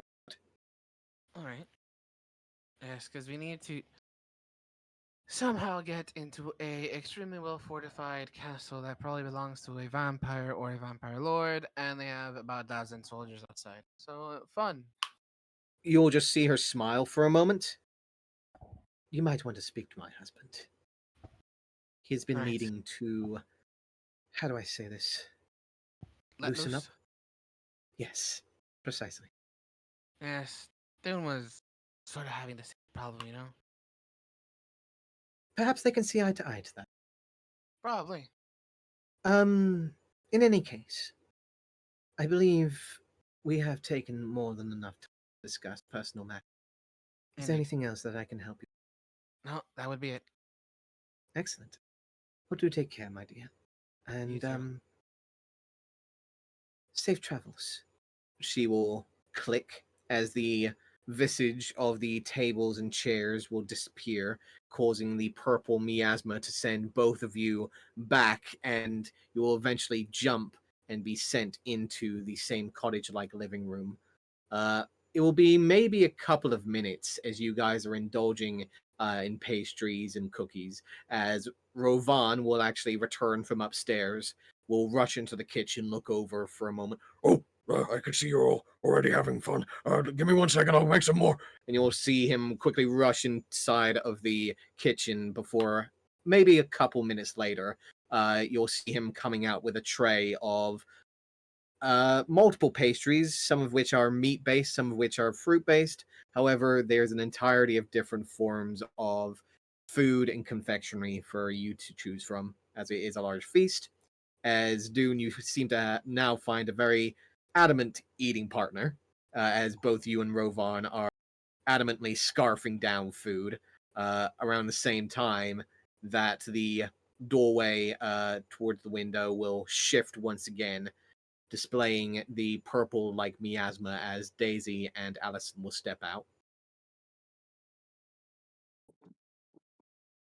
Harry, you also see Dune and Rovan just stuffing their faces. There's plenty to choose from when it comes to the food that is on display. However, you will notice in particular what seems to be two sets of eyes currently watching from the top of the staircase as you do see what seems to be a very young looking human child, watching, observing the scene.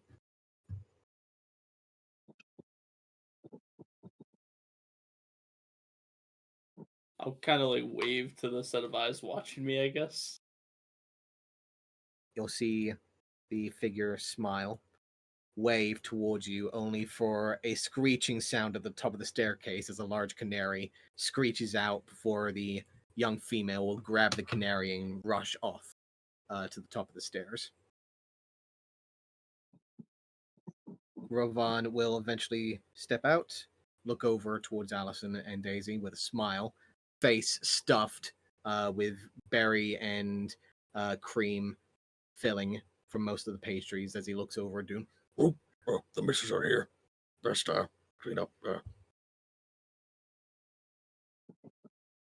Did everything go well? Yes, Allison was telling me that you may have experience with vampire lords. Perhaps. I would appreciate all information that you can give me on vampire lords.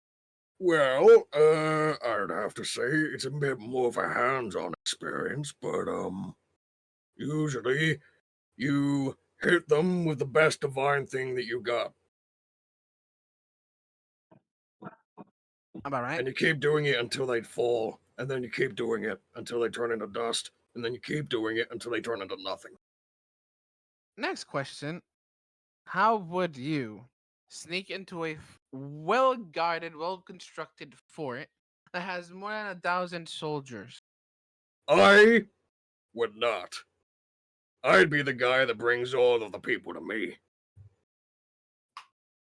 1,000 people? 1,000 soldiers? Please. Rookie numbers. I like this guy. That's what I'm talking about. I mean, how are they gonna kill a guy that can't be killed? That's a good point. That's a very good point.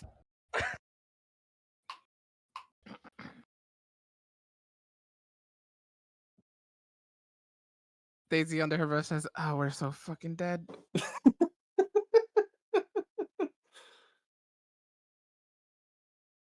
So, you're needing me to be a distraction, or you needing me to kill a vampire lord? No, no. I wouldn't dare do that to your wife. What? He just looks over towards her as Allison just looks at you and just like, I can allow him to be off the chain for this one. If you're needing him so badly and if it will help your mother, then yes, absolutely.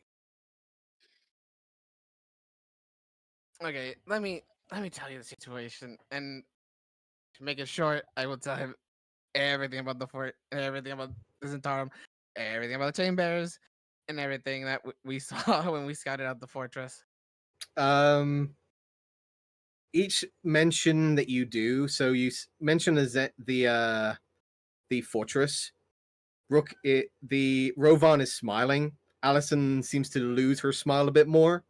You mention the Zentarum.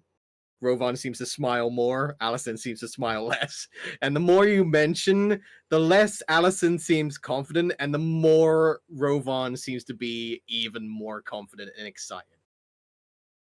Almost I to the give a point look where, at her. at that point where you're like mentioning the last few details, you can see this 12-foot tall man seems to be almost dancing and jumping at the tips of his toes in excitement, causing the carriage to give a slight jostle. As Allison will look over towards him, which he will immediately stop, like seeing a mother giving a death stare after bouncing on the trampoline too many times.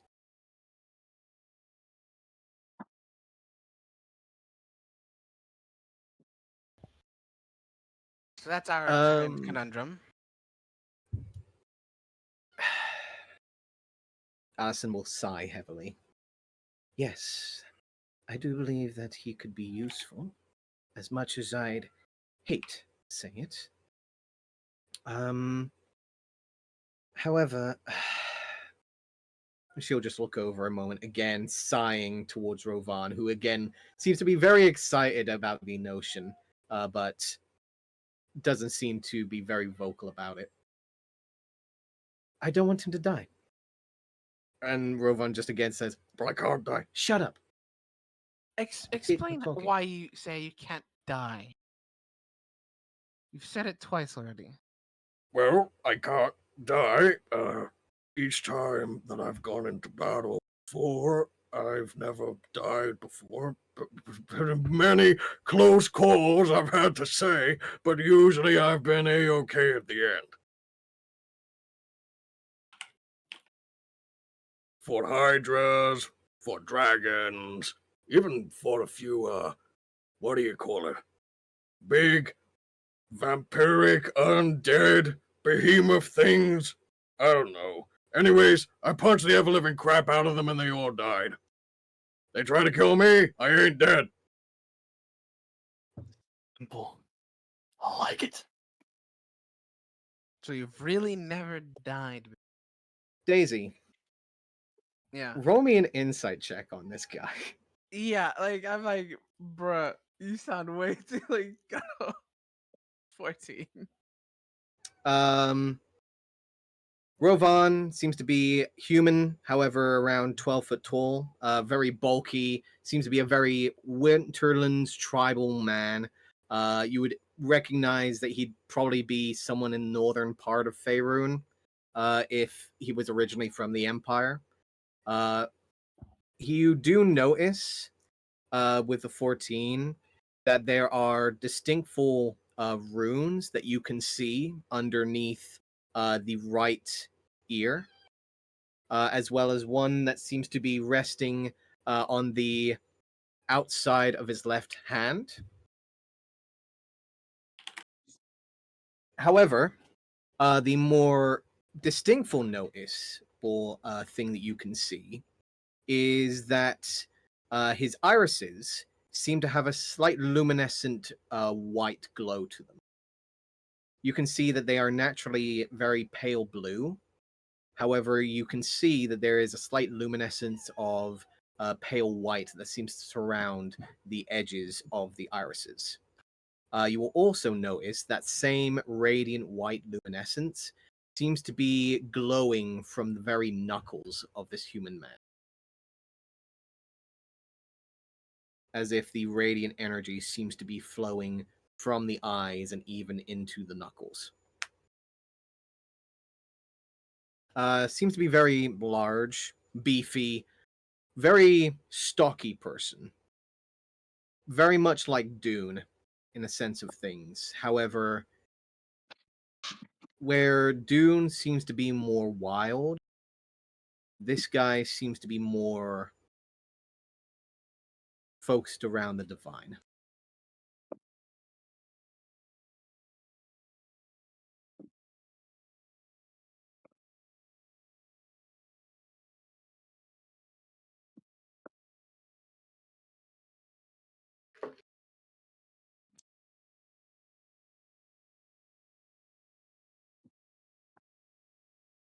Well, I wouldn't say that it wouldn't be welcomed, but still, I wouldn't feel comfortable sending you against 1,000 undead paladin. They're undead? Even better! He'll just start chuckling under his breath. Let me tell you what they do, and I tell him everything about the Chainbearer guards. Well, the Crowkeeper paladins, rather. Wait, Oh, say you said Bloodmore. Crowkeeper? You said Yes. Crowkeeper, right? Huh, Yes. funny. Cool guy. Really cool guy. Not exactly a fan of his work, but I can see where he can come from. As met the Allison gives man. a slight death stare in his direction. Once?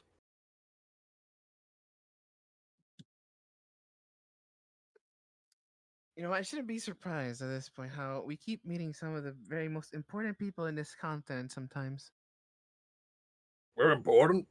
Looks over towards Allison, who You've just gives met a slight the chuckle. Crowkeeper. Well, I've met a few divine individuals in the past. So have many people. Doesn't mean that they're great people. I didn't know I was Rowan, famous. that means you are a person of great importance, wanted or not, because you've met these people. He is right, dear. as Allison gives a slight chuckle under her. Rovan just looks down for a second. I'm. Good to know. Anyways, what were we doing? We were planning, dear. Continue, Daisy. Look, if Allison permits it, I'd be willing to lie to us. I will try to keep you alive to the best of my possible abilities. Because I don't want Allison to come stab me in the back during the night. Because I let you die. Rovan looks over at Allison. Allison looks over at Rovan, sighing heavily. How long do you need him?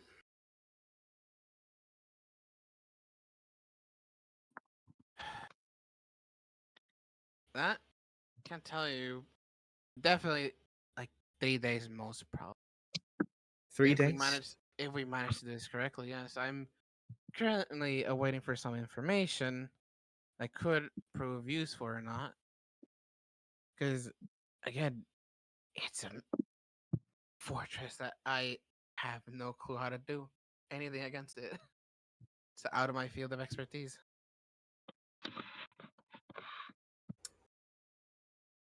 Yes, I'm. Yes, I can allow it. Rovan immediately books it upstairs. Keep him alive, although he does say that he can't die. I've yet to see him actually do so. Last I checked, if you are needing to bring him back from the clutches of death, usually you are not needing any diamonds to bring him. At least from my Oh, previous experience. well, that makes it simpler. But have you had to do this before? She just chuckles out for a moment. We've had our experiences. How many times, by pure curiosity? How many times have I had to take care of him?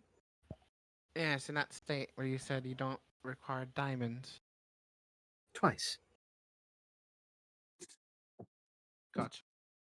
The first time that we were engaged, and the second time we encountered a particular feeling toward. Wait, you said feline? Yes. He Look, had a mild interest in it.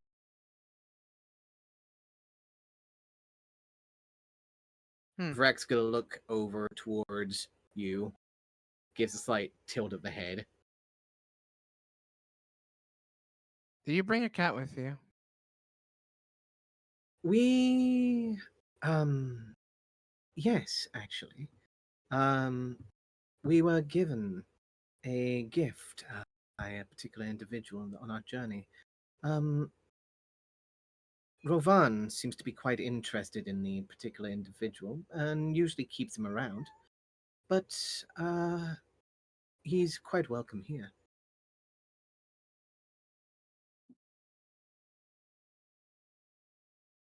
You'll hear the sound of clattering. Eventually, Rovan does rush down the stairs, and Daisy, you'll see in his backpack, as the flap closes, what seems to be two eyes. One of which seems to be a amber-like color. The other seems to be a almost forest green. That seems to watch from inside of the backpack before dipping down into the shadows.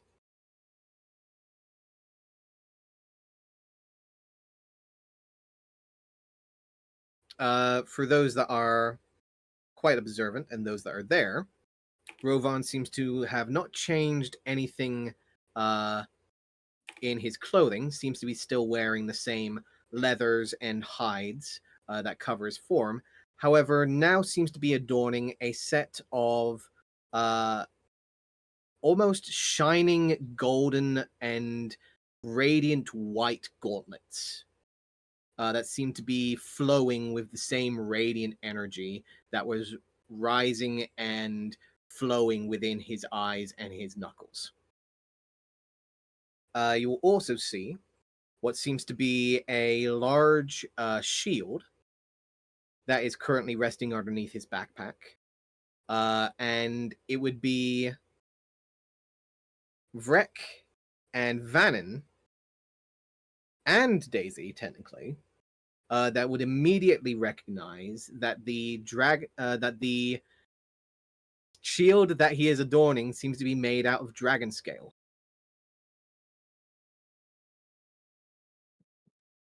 He also seems to be adorning what seems to be a very fine-looking belt. However, Harry, you would be the one that immediately recognizes what seems to be a dwarven face at the front of the belt that seems to be chuckling. Or it seems to be in the mid-motion of a chuckling dwarf. Okay, so the belt isn't actually laughing. It just has like No, a face. it that has the is face in... of a chuckling dwarf. Yeah. Okay. Um, My brain was like, well, belt's a mimic. God dang it. and that is all of immediate note. Daisy, Yes. you can see immediately that Rovan seems to be quite adorned with a number of different items. Harry, too, if you have the lens of your goggles going. However, the more particular thing of note is what seems to be a medallion that is resting at the front of his armor that he was not previously wearing.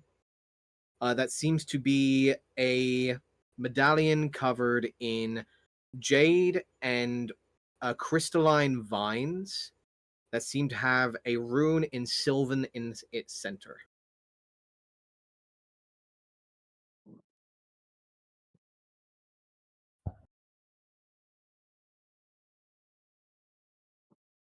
Hmm. I Rovan whisper looks to over. Belladonna and say, "Do you recognize what that says?"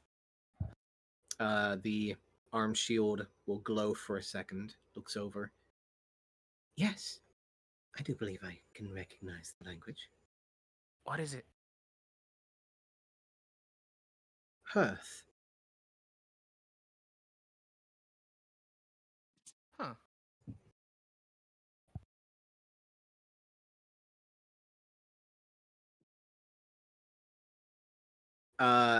For notes, Harry, if you are looking through the detect magic lens, I don't know if I would have had it up. Like, that's the thing, is like, I will just say from a passive just effect of the lens,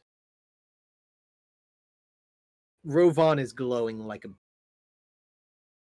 and you can just feel the magic energy coming. Whatever he's carrying, it's some high-tech stuff. well, if I could feel it just naturally, then I will actually start to channel the goggles. I don't know if that's noticeable. Like, is that obvious? You is basically you adjusting the lens directly in front of everyone, but I think, yeah, as you start adjusting it, Rovan would not care. Allison would look over towards you, give a smile of recognition, and doesn't seem to mind. She's used to people checking out her husband. It's okay. Yeah. I will say, yeah, detect magic. He is glowing like a sun. More particularly, it would be the gauntlets that are glowing the brightest. The belt seems to be glowing quite brightly. The amulet that he is wearing is glowing. The boots that he is wearing are glowing.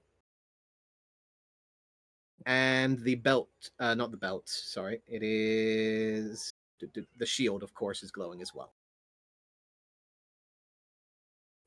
What the detect magic didn't see is what seems to be a translucent form of a pack resting at his side that you did not see before.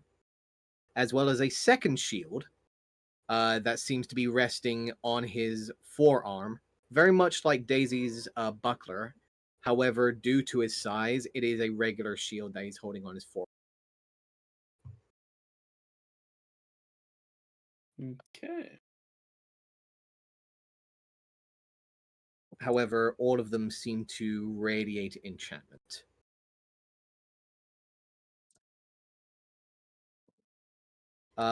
Once detect magic goes off, you will also notice the inside of the carriage also glows, of course. However, you will also notice that a number of books on the bookshelf also glow, as well as the talisman that Allison seems to be wearing around her neck seems to be glowing as well.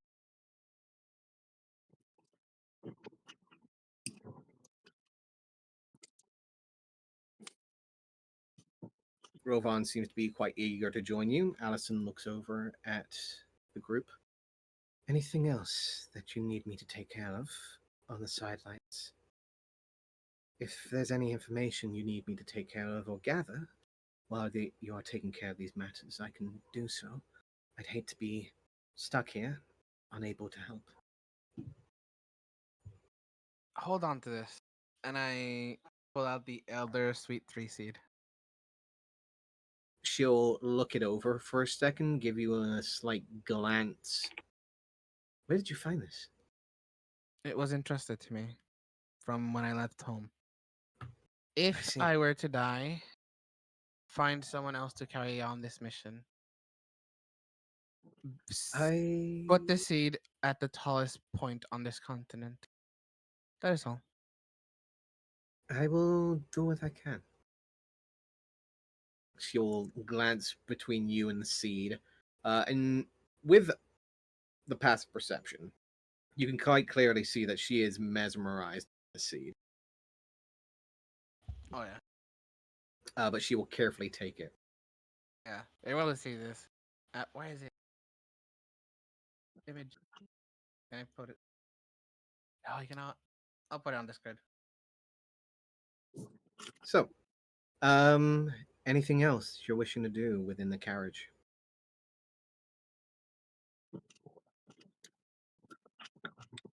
Mm-mm. No? There's the image. There it is.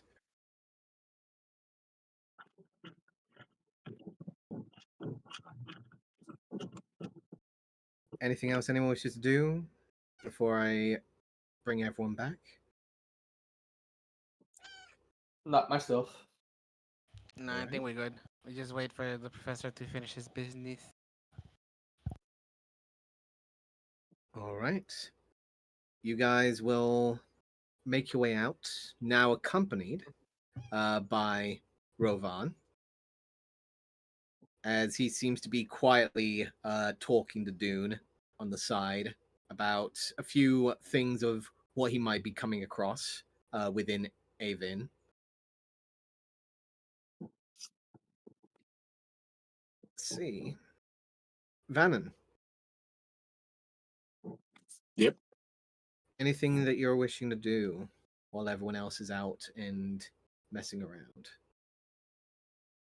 I'll just try to do a little bit of shopping. All right. What are we wishing to do then? I'm going to go to the lighthouse. You go into the lighthouse. Okay. You make your way down south, ignoring the front door. You make your way out of the rooftop entrance and make your way over to the singular tower like building. The top beacon still giving the light that seems to slowly encircle and wrap around the second ring. You eventually make your way up to the front entrance, pulling the curtain aside.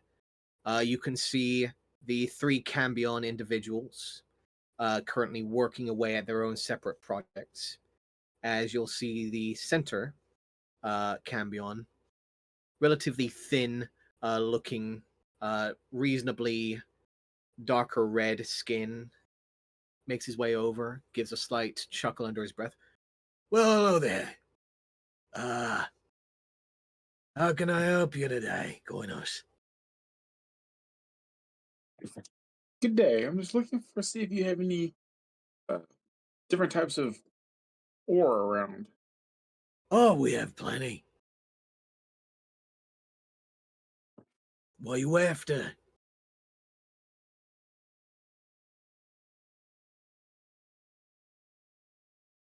Looking for that arcane one. There's quite a few arcane ones, but if you're looking for the local favorite, they'll probably be Essrena. Yeah, that's it. Essrena, quite expensive, very much so, especially if you're looking for the good stuff.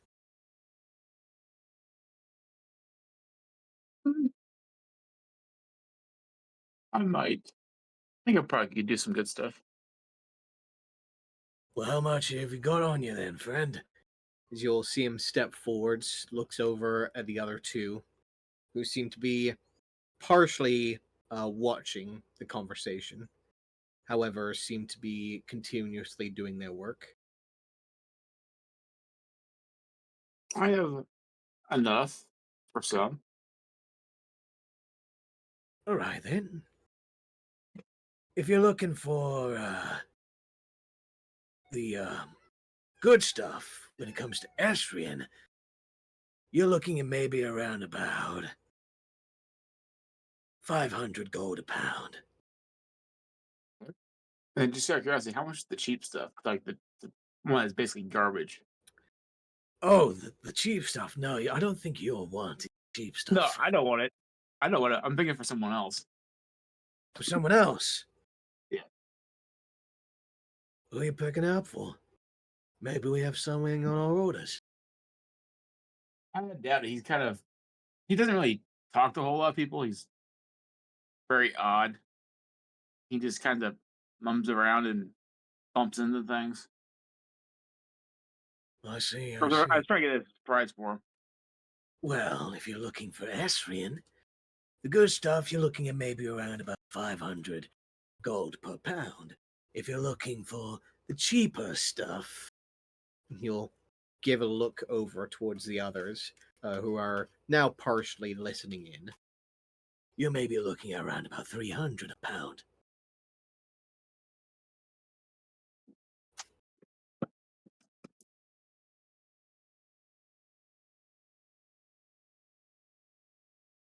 I'll do a counter the cheap stuff real quick. Pound of the cheap stuff, huh? All right then.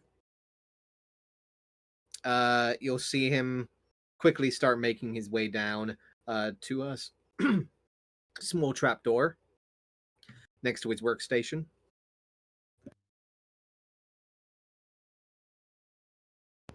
As a few moments later, you'll see the trapdoor open, and you'll see him holding what seems to be a small straw burlap sack in his hands, placing it down onto the countertop.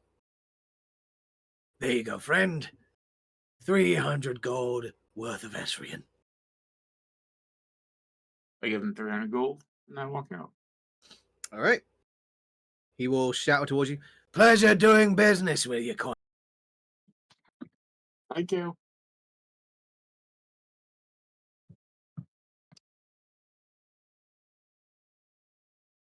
Okay. You have a full pound of low grade Essrena.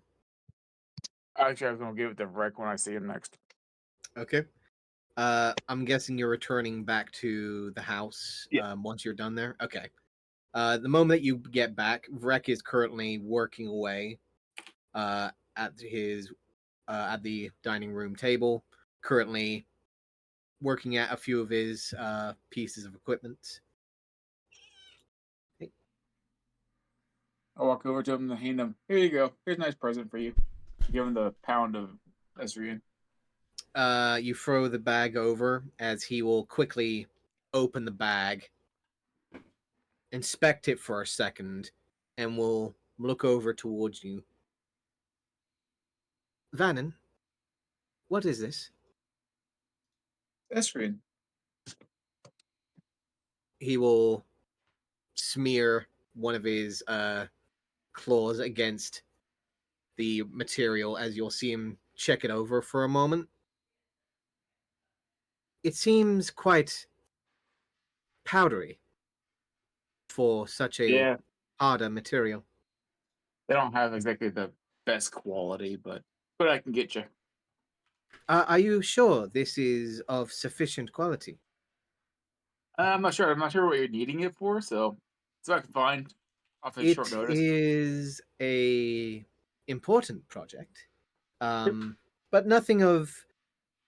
And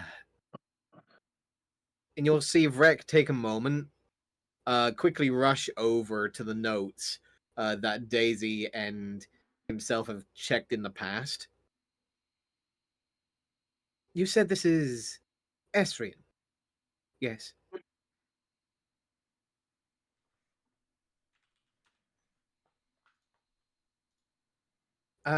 Sorry to say, Vannon, but you seem to have found not Essrena, but something of a more compounded dirt essence of the same ore-like material. There is no actual ore within this. Where did you acquire this, Vannon? Oh, the lighthouse. The lighthouse. Yep. They are not nice to us, I believe.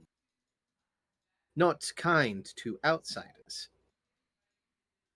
Will look down toward the bag, look over towards you. How much did you pay for this? A couple hundred. It would be that you were, in the words of your common tongue, swindled? More than likely. I will do what I can. I appreciate the gesture, or the same.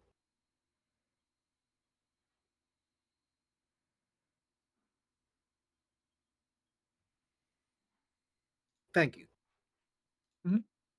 And he will give a slight nod, checking the contents of the bag as you do see him inspect the very, almost like taking dirt clumps, and every now and then you see him like taking some of the chalky, powdery substance. And you do see there are very fine fragments of ore that he is able to pick from them, but it's very clear that as you're looking on, and as he's picking them apart, that it's quite clear how little material you actually.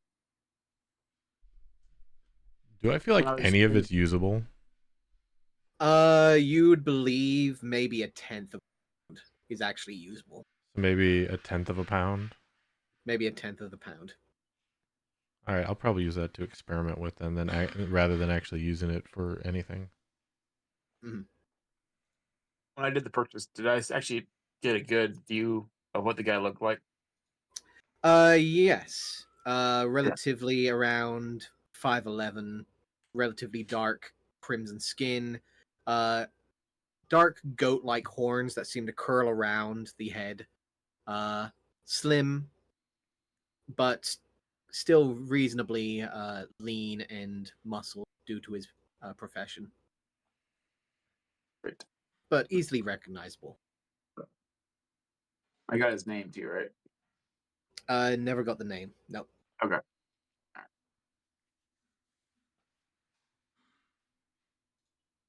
Roger. Not Roger. Jonathan. Campaign's over. Get over it, Rob. Yeah, sorry. GG Nori. GG Nori. Jonathan.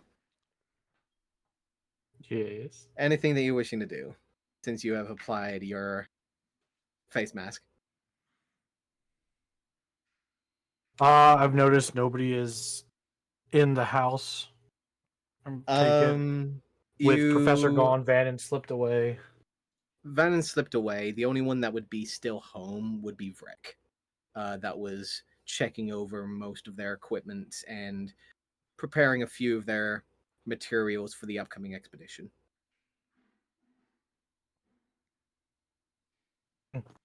I see.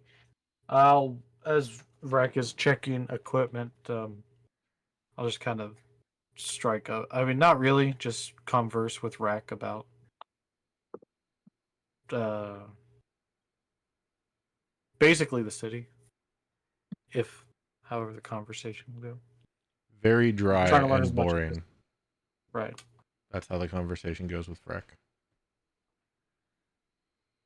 Usually ends up with one word answer, very clear intention to try and divert away the conversation. At some point, I ask you what a Goliath is and where you come from.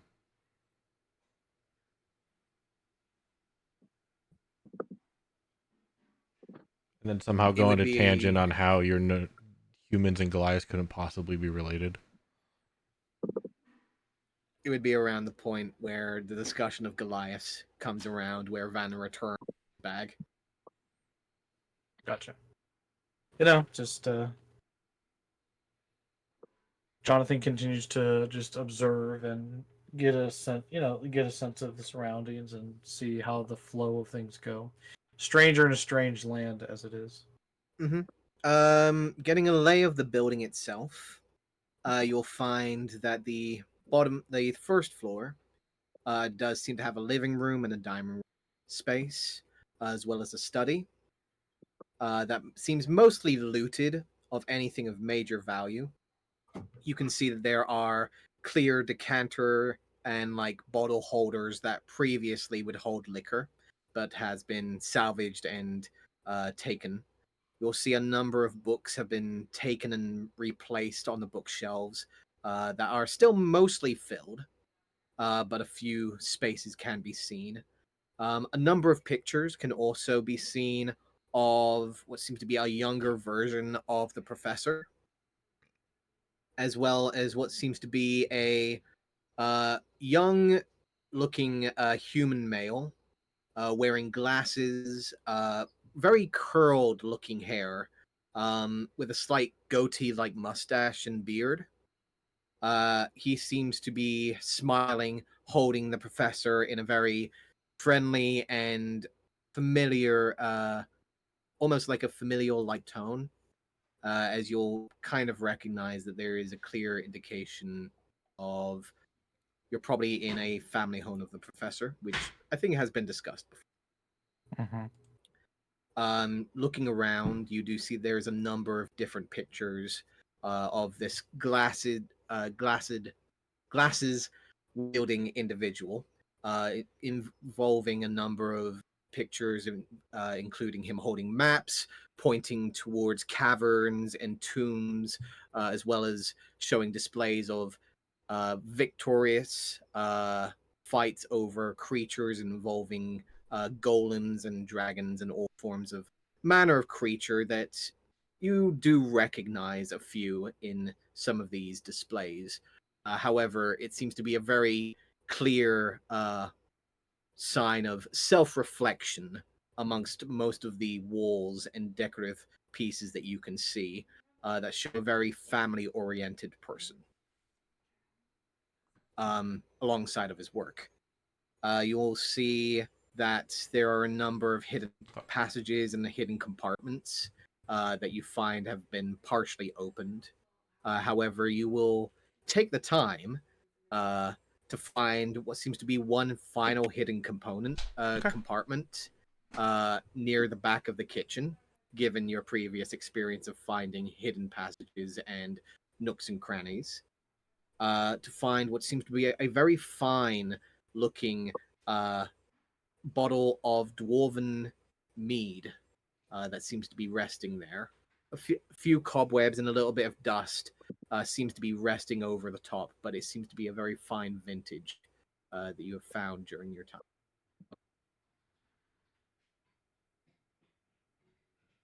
You will notice that there is a name at the front, which says the Banderbock Brewery. Balk like chicken. Branderbock. Yeah.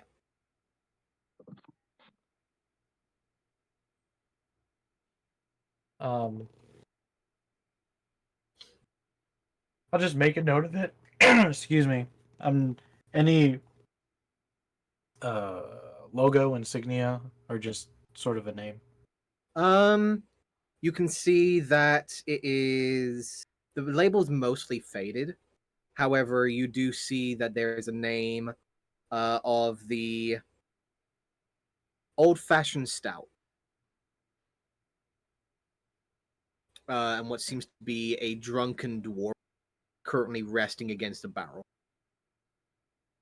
at the front of the label. I'm sorry, what was that? The last part? The label seems to be a faded picture of a drunken dwarf resting against a barrel. And the name seems to be Old Fashioned Stout.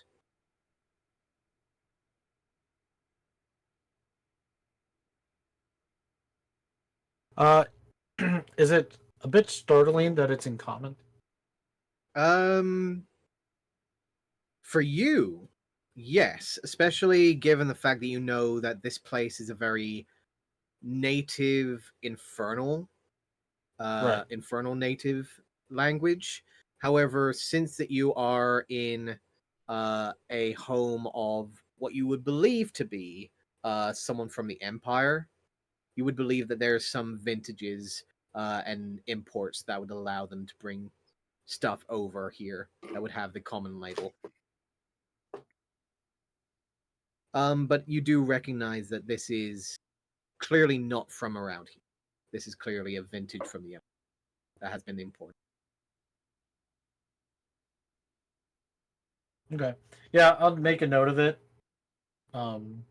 Just kind of mentally, and I don't want to disturb. I don't want to pilfer it, and I'll kind of set the hidden door back as I leave Clicks it. hidden behind one of the cupboards near the corner. You take a mental note of Mhm. where you could possibly find it in the future. Yeah. But apart from that, your exploration does eventually come to an end as the sound of footsteps comes down from the top floor, and the rest of your companions eventually do come around with an additional member, it seems. Rovan, Jonathan, Rovan. Ah, Right. tall person. Oh yes, a much taller person. I offer my hand. Yes, fantastic. Good to see we have more tall people around here. Just quickly reaches over, shakes hand. Ro- Rovan's very, very strong. He has a very strong grip as he grasps a hold of your hand, Jonathan. Mhm. Almost vice-like, as he will give you a slight rise up and down before eventually loosening his grip, as you do see a very distinctful pair of sandstone and radiant flowing energy gauntlets that he seems to be wearing over his hands. Jonathan makes a minor wince, but not painful, just surprised at the pinch that there's that strength. He will smile slightly at the wince, give a slight nod. You're holding your own. Good enough. All right. I'm a bit big for this place. As he will seem to be lowering his head partially, given the room is only 10 foot tall. He's gonna make his way and sit himself down on the floor. Waits patiently. And now we just have to wait for the professors to come back and see where we go from there. And All right, let since me see. who was his name again? Jazeer was fixing our disguises. We also need a Uh, disguise for Jonathan. if you go over to the study, Jazeer does seem to have fixed up everyone's disguises. The masks and the cloaks have all been repaired and cleaned from any previous stains. Let's see, Professor, how are you doing? I have no idea why that toast did that. Does that.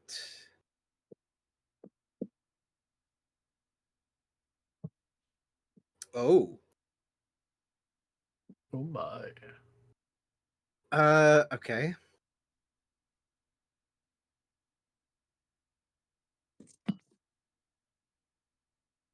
Does not have advantage on this one. Okay.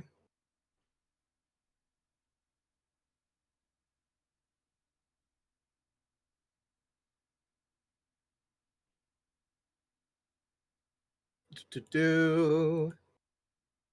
Okay.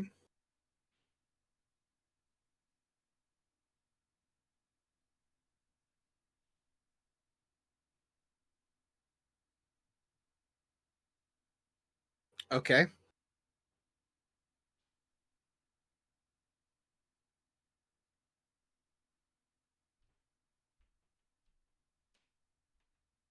Okay.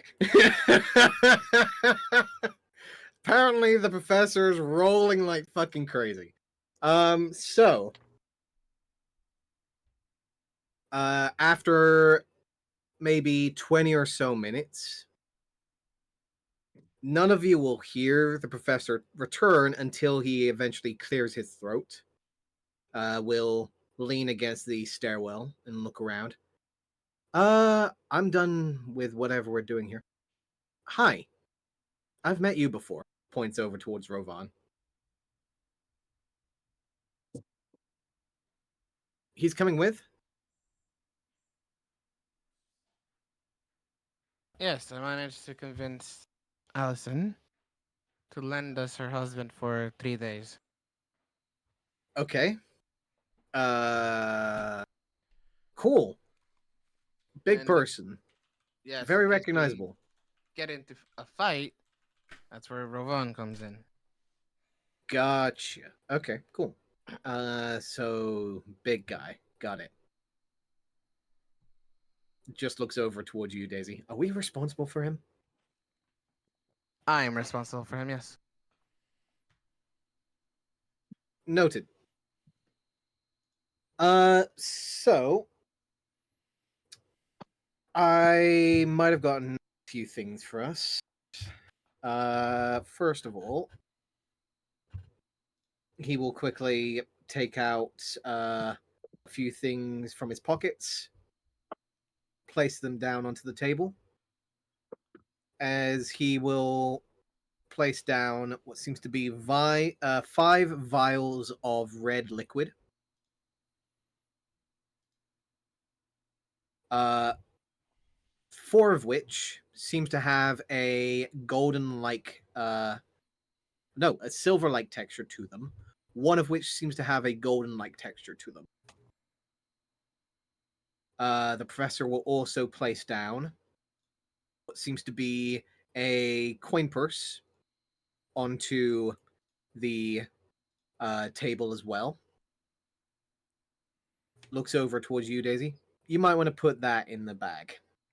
Actually, who has the bag? You do. I have the bag. Shit. He quickly grabs the bag that he had thrown onto the table and puts into the bag holding. Never mind. You didn't see that. I'm not gonna ask. I'm gonna respect your privacy. Just know that if whoever finds out that that's gone is going to be very, very angry. Also, one more thing. He pulls out what seems to be a familiar looking wine bottle. I've also found another one of these. The Seven Walkers wine. Into the bag, I guess. Into the bag. Oh, So that's an additional 30 doses of the Seven Walkers wine. Oh God, we have a lot. I believe it's 7. are you modifying I believe it's the 30. bag entry, Dan? Sorry, say again? Are you editing the bag? No, I'm not. Okay. If you want, you can do it. I'm gonna add the potion of invisibility to the bag. 2 greater healing potions. I'm gonna give Daisy a superior healing.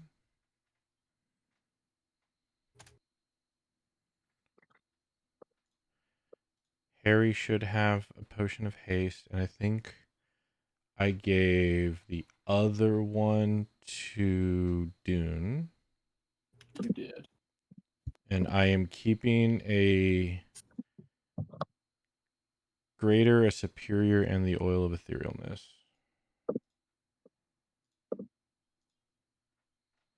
So superior in the bag, 2 greaters, and the invisibility potion. Okay. So you guys now have 8 of the bottles of Walker's wine. However, you used a total of 100 charges so far. So a few of those wine bottles are technically empty. Wow. We've used so much. How many of the wine I think the bottles? It's professor was 7. the one It's who was. 7 per day. Oh no, Yeah. 7 per 8 hours. So yeah. Remember, don't count me because I have the Mhm. necklace. There was a Right. potion of speed, right?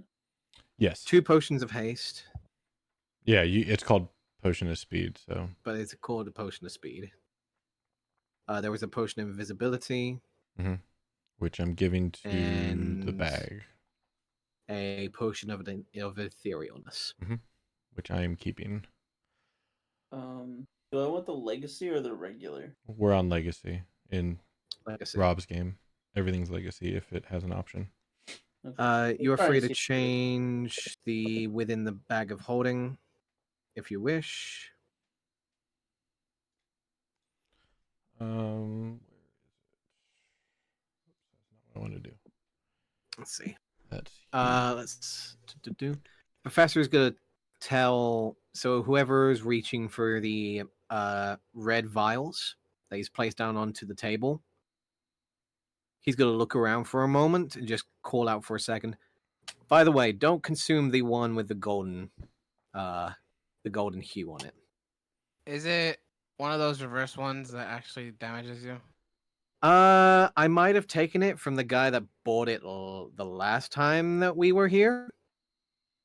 Kind of kept an eye on him, and I came across him, decided to take the opportunity to see if he had it, and he still had it.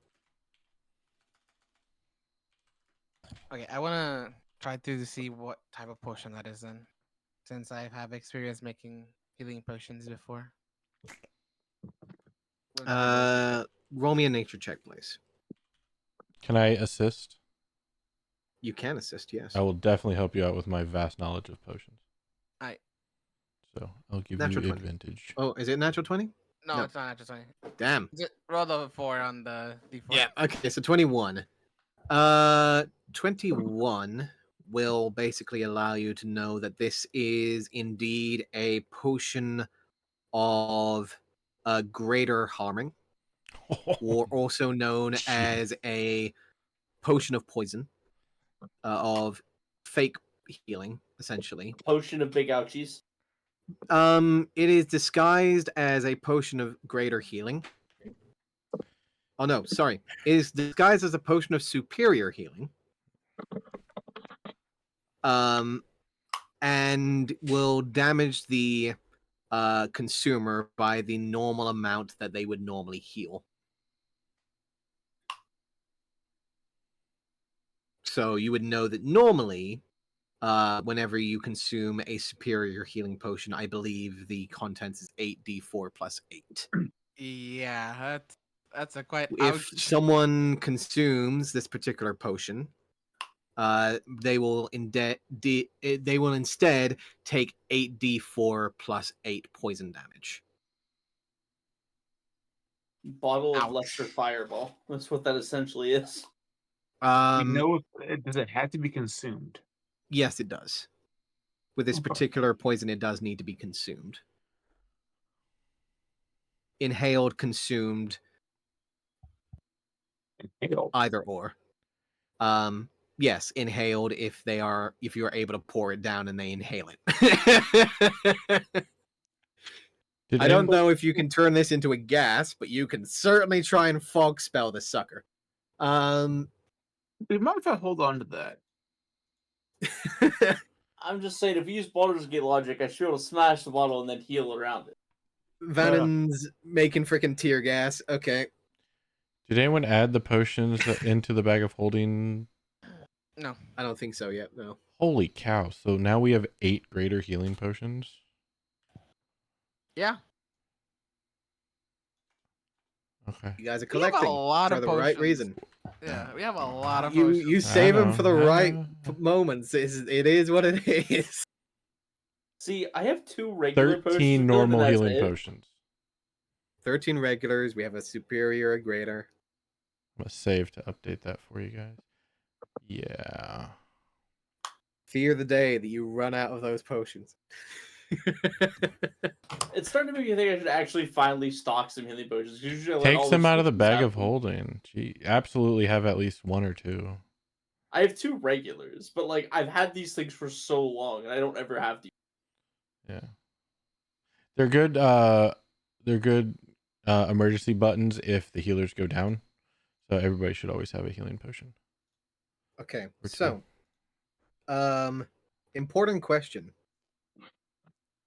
Jazir is going to offer to make both Jonathan and Rovan disguises. However, it will cost him his 4th level, a 4th level spell. Do we have fabric for it? He can easily find fabric that would be Like, of the do we appropriate have material. Do we have bed sheets laying around? Yes.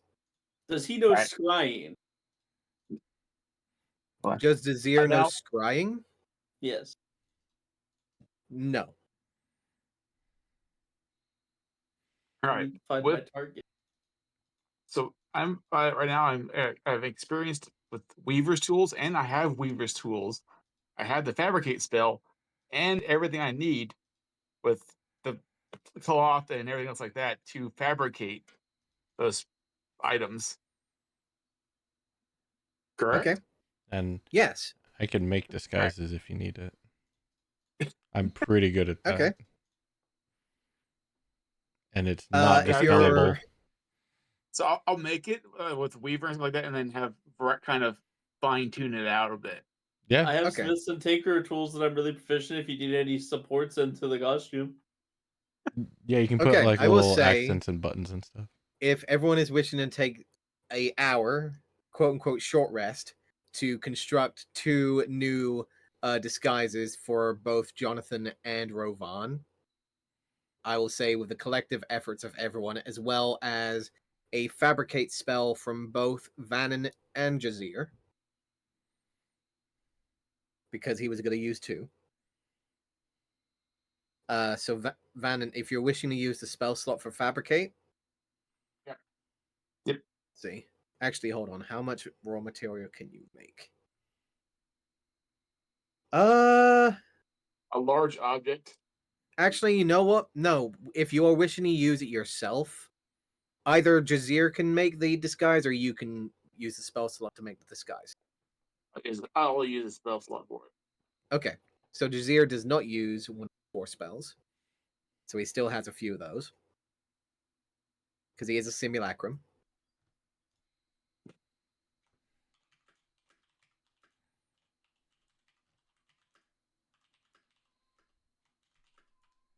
He still has his 5th level to get you guys back. And that will be those expended.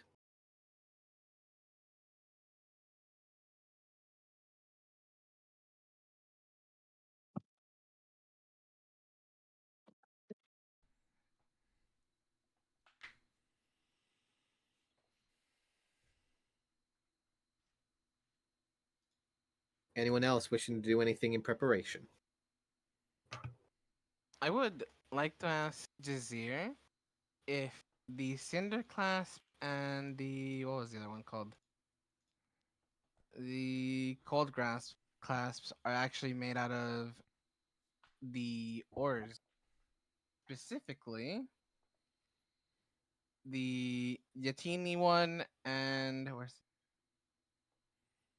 where the cold one? It was don't know where I put it. The Contulins. Yeah, that one. Yep. Yes. After quick inspection, Jazir will indeed confirm that the cinder clasp was made out of the raw material of the Yetini lands, and the cold grasp was indeed made out of the material of Contulin.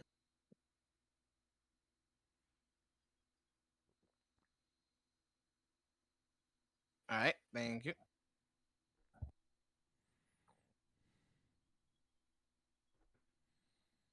Any other preparation be made?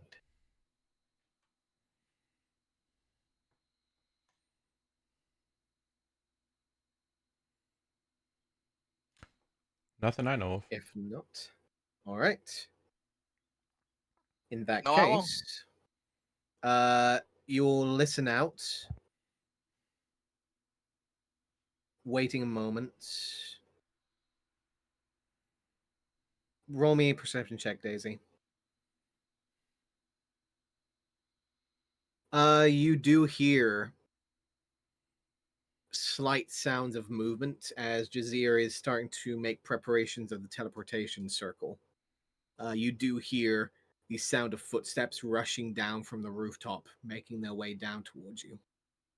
All right. I'll go meet the footsteps halfway. You make your way up the staircase, and you do see coming out of the professor's father's office is indeed the first lieutenant. Looks over towards you. You said that you were looking out for a golden eagle. Owl? Owl, yes. Uh, there is something of that measure up here. Perfect. Thank you. I go up. Finally. She will quickly follow after you as you do make your way up to the rooftop. You do see currently resting, perched onto the side of the rooftop, what seems to be a relatively small looking golden owl. As you'll come closer, you do see that it's a small pygmy elf owl. Looks Cute. over towards you, eyes wide as you get closer, until you'll see what seems to be a small scroll that seems to have been attached to its wing, not to its wing, to its talon. I grab it. You take it, as the owl will immediately uh, allow you to take the scroll before rising up your arm and perching onto your shoulder, squatting down and eventually resting there, giving a slight coo against your ear. The piece of scroll is easily unraveled, as a familiar voice does echo out into your mind. Greetings, Miss Amaryllis. Sorry for the delay. However, it seemed that you had changed locations before this particular message was able to arrive. I had quickly sent my messenger over to the other location that you had sent yourself to. Hopefully, you are able to acquire this in due time.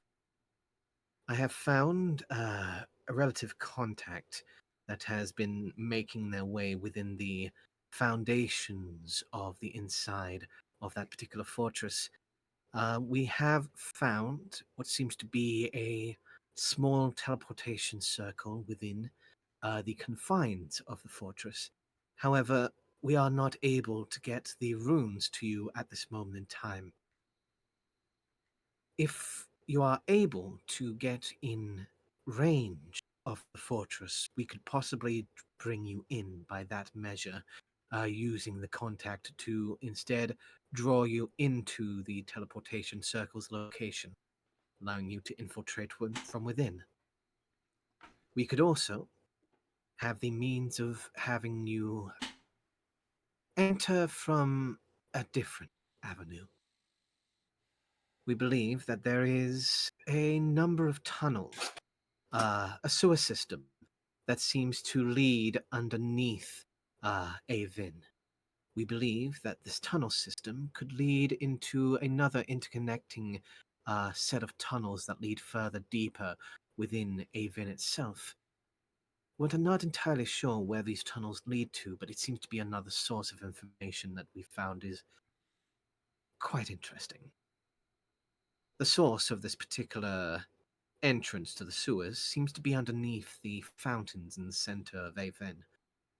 Use that information however you wish. Also, it seems that the mayor of Avin has gone missing over the last few months. A Minotaur has was previously in charge of Avin, however, has disappeared. Uh, some form of previous deal gone a ruse, and the now current mayor seems to be in cahoots with the current organization, the land that now prohibits it. Maybe trying to cut one of the heads of the snake, or hydra, should I say, would be an interesting factor. Try and find a weakness inside of the inner circle, and this mayor seems to be the newest addition. Try and see if you can find information on that. Lastly, it seems that there is an orphanage. My contact tells me that there is someone there who seems to be quite rebellious against the regime. Although they are quite outnumbered by their current occupants, it seems that they would be quite favorable to a further conversation after we have made contact with them in the past. Ask for Will-O-Wisp.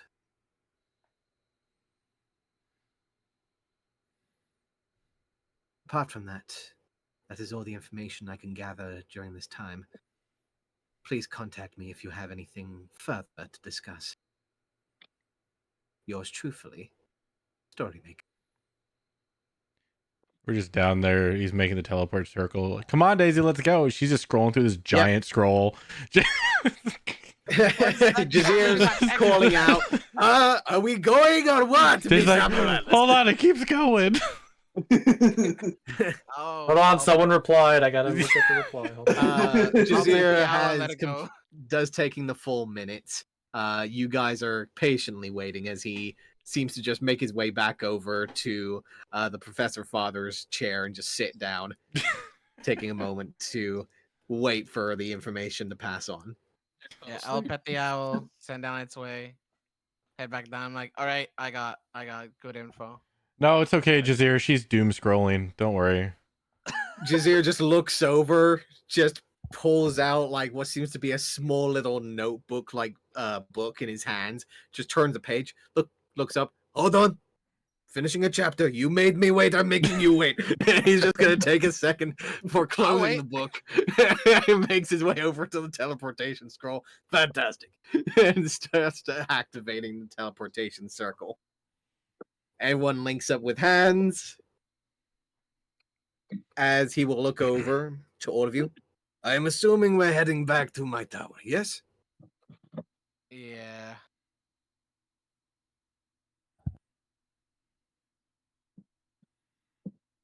In that case, allow me. And he will activate the teleportation circle, allowing you guys to fly through into the air, now with an additional person in tow, as Rovan will join you all in the delving of teleportation.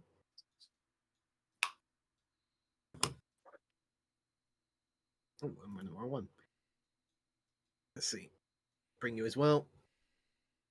And we are all back in the tower. With an additional rope on.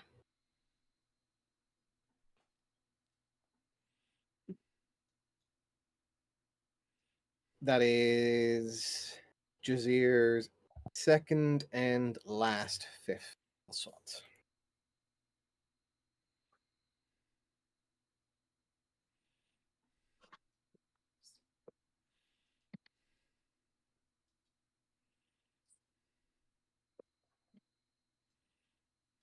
Dust settles around you as you guys start stepping out. Jazir will make his way over to his desk, gathering a few things, including a few spell scrolls and personal belongings. Rovan looks around. Big place. So, where are we exactly? You said, Welcome to place Avon. filled with... Avon? Heard about this place. Is it as shit as I believe it is? Yes. Yeah. Yes. Fantastic. All right. So, listen up, fools. Here's the information. I am not a everything. fool. I still repeat everything. So yeah, so we have obviously, the underground sewer system. We can target the mayor. We can also try to contact this will-o-wisp in the orphanage, or we can find the contact and get teleported right inside the fortress. Those are our 4 options.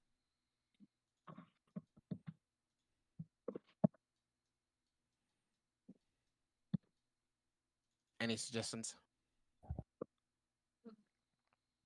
None seem great. They all seem to have their own individual dangers. I believe that we shouldn't worry about the mayor because he is not one that we're after, correct? Directly no, but he is part of the organization and could be a weak link, easily taken down maybe. But is Rovan looks over towards Dune. Could be a great way of interrogation. If he's weak, could be easy to snap. Did or not, I agree. questioning, I assume you mean? Yes, questioning, of course. Mm-hmm. Yeah. Questioning, a few physical actions, more questioning. Blood. Well, we don't exactly need to have blood.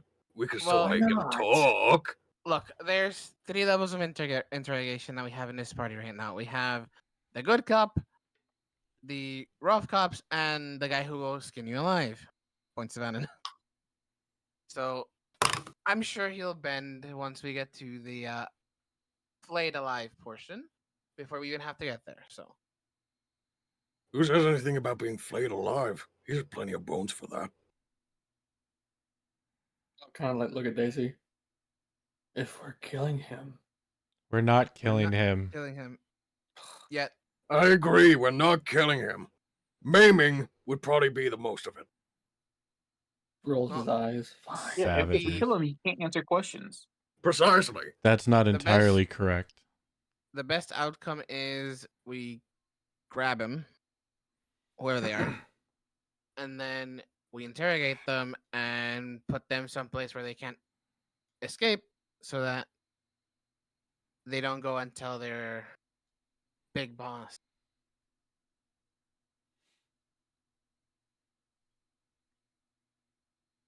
I'm Obviously, curious, Daisy. What cop am I? you see that guy over there? He'll shoot you dead if you don't answer our questions. Yeah, you're the sniper. Professor shouts, looks over towards you, Harry. What's a cop? Law enforcement. They keep Law the peace. enforcement. Oh, Yeah. guard. You're a Okay. good guard, bad guard. Thank you. Okay.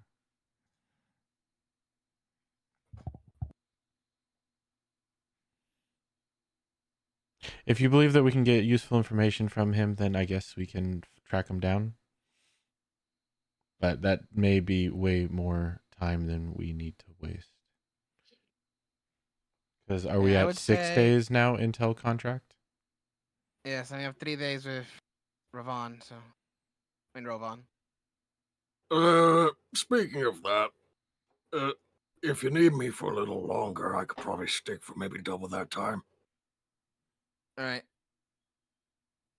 Once we get to after 6 days, she's gonna get a little worked up, and I don't want to really deal with that, and I don't want to get you guys involved with that. So if we get past the 3 days, it'll be on me, and I'll still help out. Yeah, I think we should go talk to this Will-O-Wisp first. Leave the mayor aside, and then decide if we're going straight into the fortress or underground. Yes, I believe that's exactly what I said. Yes, That's what I'm saying. I put a vote to.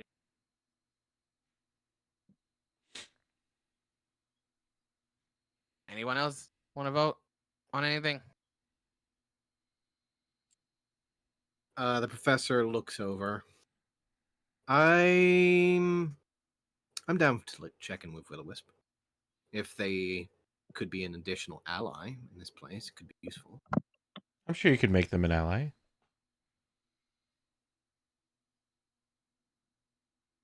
Yes, I'm not outright respecting the kidnapping problem. and torture is not high on my list of ways to get jobs done. Rec just looks over at Jonathan. Finally, somebody I can connect with. This silly group of people.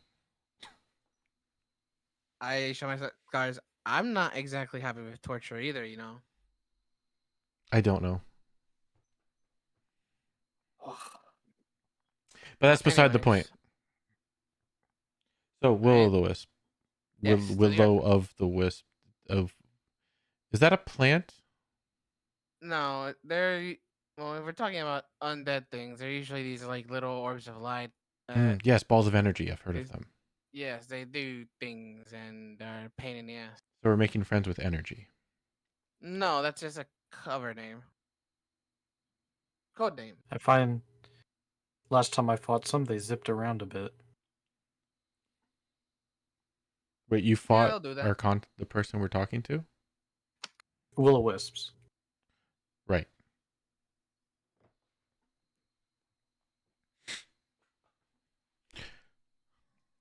Anyways, I look out the window through the door.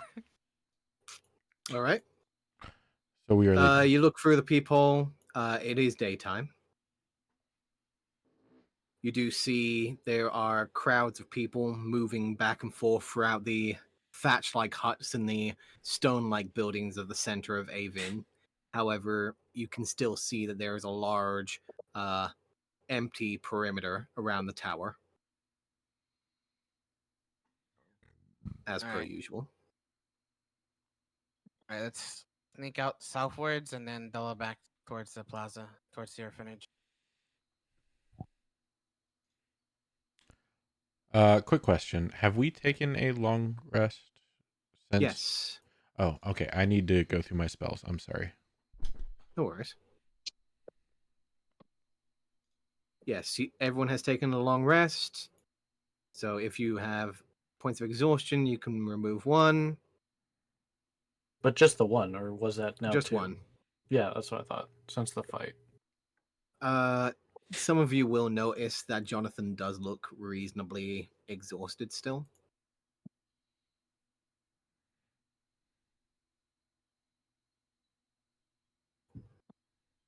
Does anybody have a pearl left still? I think Vannon had all of them. No, he's the last one for Jazir. Mm-hmm.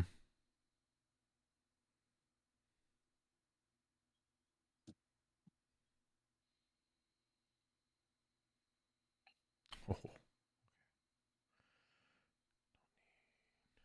Unfortunately, I don't have any Alright. other answers to that. So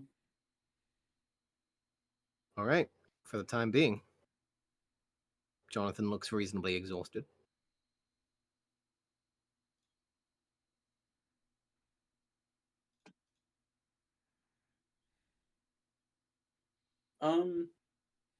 can I approach Jazir really quick? Sure. He's currently looking around, seems to pick up a few more items from his desk before making his way down the stairs. Looks over towards you. Yes, can I help you? You wrote a majority of these books, right? Indeed, I did. I would say I wrote and placed, I'd say, a good 90% of. Okay. If you had to summarize them, are they fictional stories, poems, creative? Like, Oh, they it's are just all of truths. There are very little stories unless they were added to the archives by another. Usually, I am interested in forms of actual knowledge and information. I'm going to flip the olive branch out and like look at it. Are the names still there, or did they like fade away? The names have indeed faded away. um. Okay, then I need to go to here.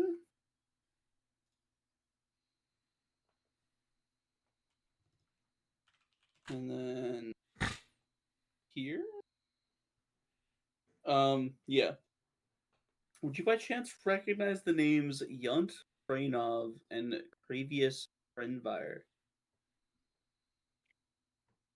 I am sorry, friend. I do not recognize.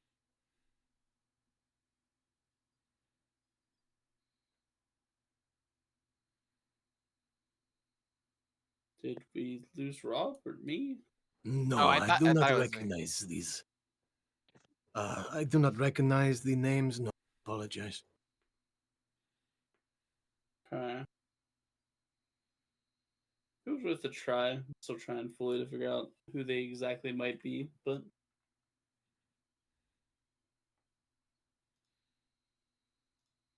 but It is um nothing. There's nothing wrong with trying. do you know if there's any books around here on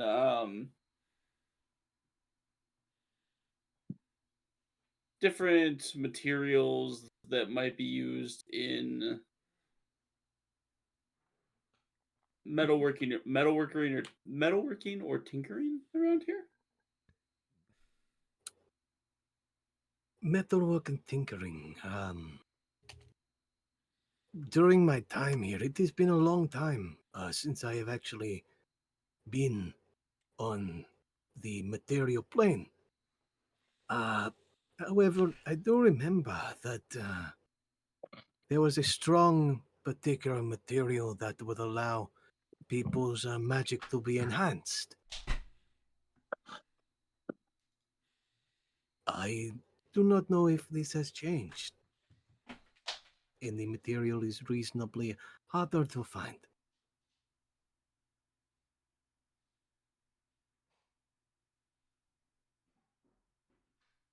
Okay.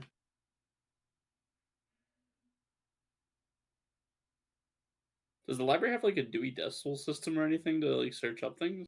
Or What do you mean?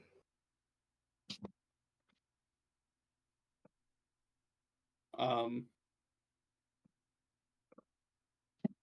I think it means like a catalog system to find yeah, volumes is of there a interest. card catalog? Like I don't Not that you can see. You can see that there is a number of different rows, and you do see there are numbers on each of the shelves here. But none of them seem to be labeled.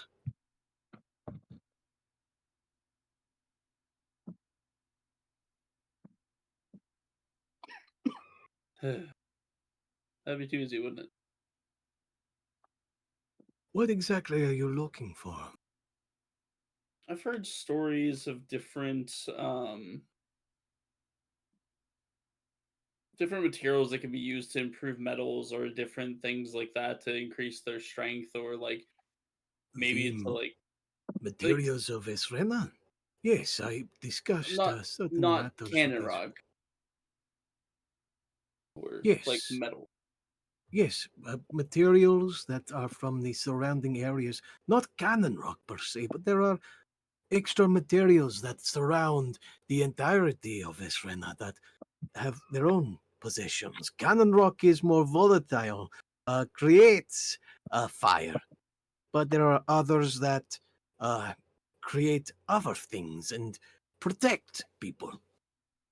There are different things that are created by these materials. I believe I discussed this with your friend over there, and He will point over to Daisy. I believe I gave her the knowledge of most of these materials. Yes. Oh.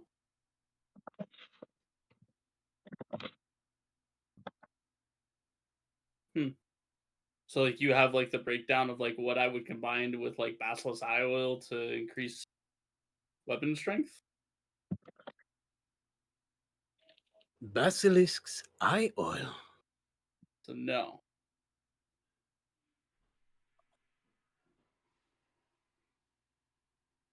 He will take a moment to think. A while back, I was given some advice that basilisk eye oil and could be used in combination with some other things to improve my weaponry or like my craft. And I was hoping maybe you might have like, Oh, somebody has done the yes. experiments of these. Okay. Like, You would remember. Well, he will actually give out a little nod of approval, giving a hint of recognition, before he will look over towards you. Yes, I do know something of this particular measure. Give me 1 second. And he will quickly run over to one particular book, that you'll see him standing directly next to the shelf. Let's see here. I'll follow him over to that book, and as he's skimming through it, I would like to creep. See, it's actually right over here. He will look through the book, flicking through some of the pages, before handing you the book in question, pointing out. You'll see what seems to be a lubricant for firearms. More specifically, it would be something that would allow you to dismantle and replace particular modifications to your weapons. Usually, you'd need this particular adhesive to be made for you to add modifications to your weapons. This particular adhesive would also allow you to take off these modifications without actually damaging the weapon in the process. You will need what seems to be the oil of a basilisk, or basilisk's eye oil, to be specific. You will need the collective measurement of 1 liter of a gelatinous cube.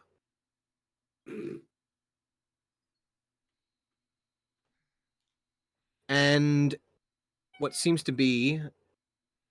Yes, Echo, I can hear. What seems to be a material of some form of marsh-like reed that seems to inhabit a fungal-like swamp that seems to reside in the far southern corners of Koinos.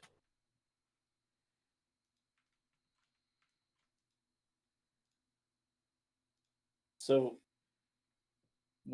like basilisk oil combined with a liter of gelatinous cube and a marsh-like reed from within the fungal swamps on the outskirts of Koinos.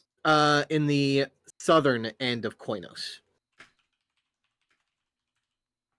You would actually remember coming across a small particular oasis-like swamp during your travels around Respite, where you had discovered a set of mushroom people. Yeah, that's what I thought you were gonna say.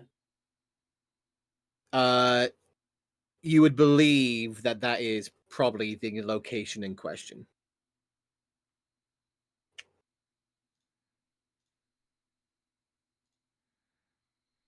However, the more particular thing of note is the liter of gelatinous cube liquid, which seems to be Yes. the missing factor.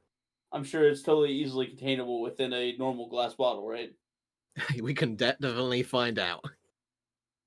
Out of curiosity, what's the title of this book? Do you understand Infernal or Primordial?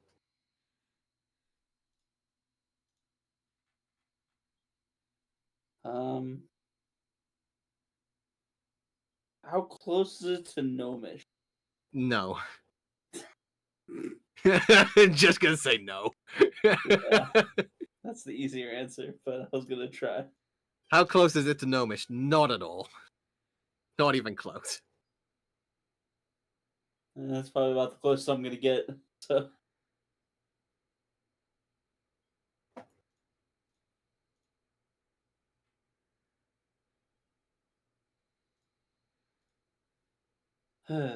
um, He will allow you to keep the book, should you wish.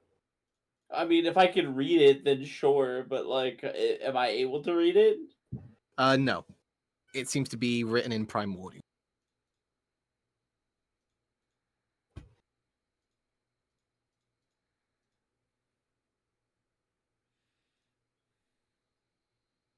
Okay. I'm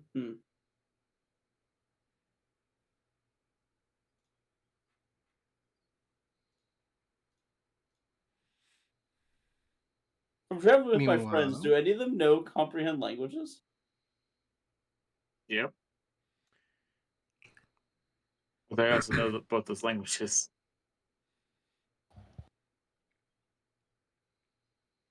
Well, I don't think you want to read me bedtime stories every night, Chief. So, Jizir is gonna just step away, allow you guys to have your conversation, join the others at the front.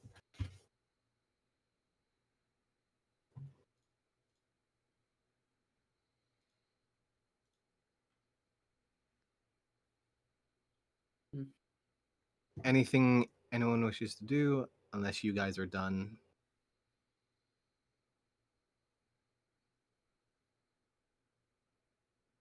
I'm ready to go whenever they are. Professor makes his way over.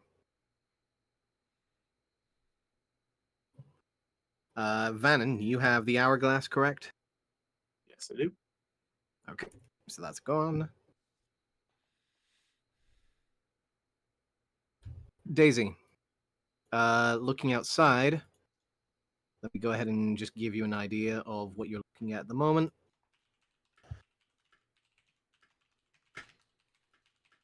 Let's see. Boo, boo, boo. It is currently mid-morning, and this is the current circumstance day.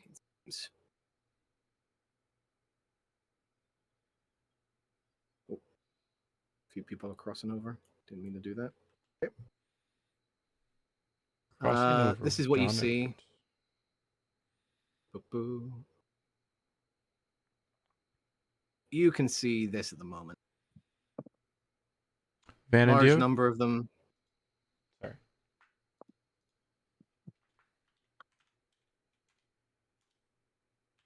However, you will notice, in particular, that there does seem to be a particular guard watching over the front of the circus tent. That was not previously there. Right.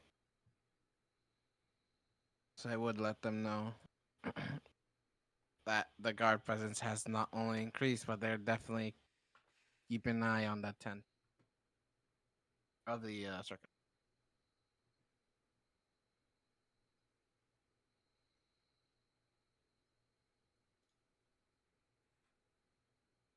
I'm going to go ahead and mark agents of yellow that are currently open.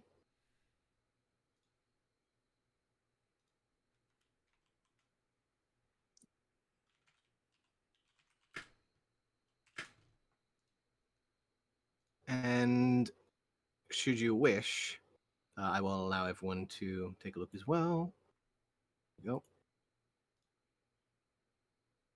This is where everyone currently stands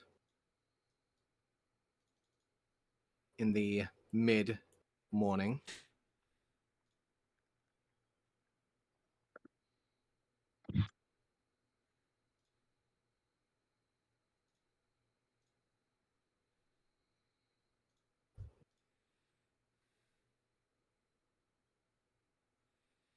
What's the plan?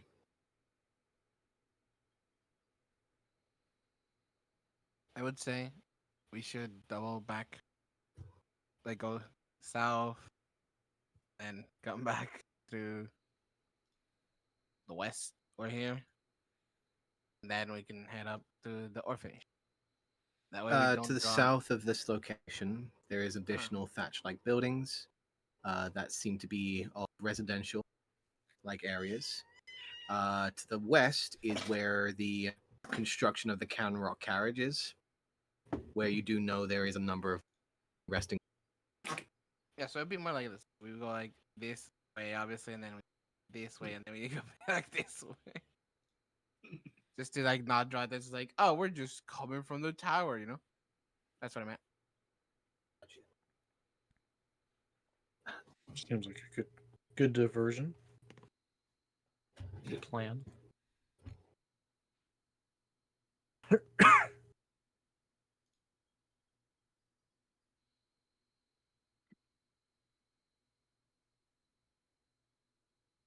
So yeah, I would start to leave once everyone's ready. Then just lead us around to eventually right. make it to the orphanage. In that case, I would like everyone to roll me stuff, please.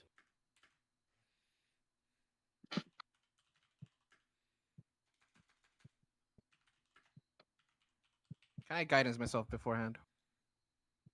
Yes. As Jazir's going to turn invisible. 10. All right, so I have a rules question. Shoot.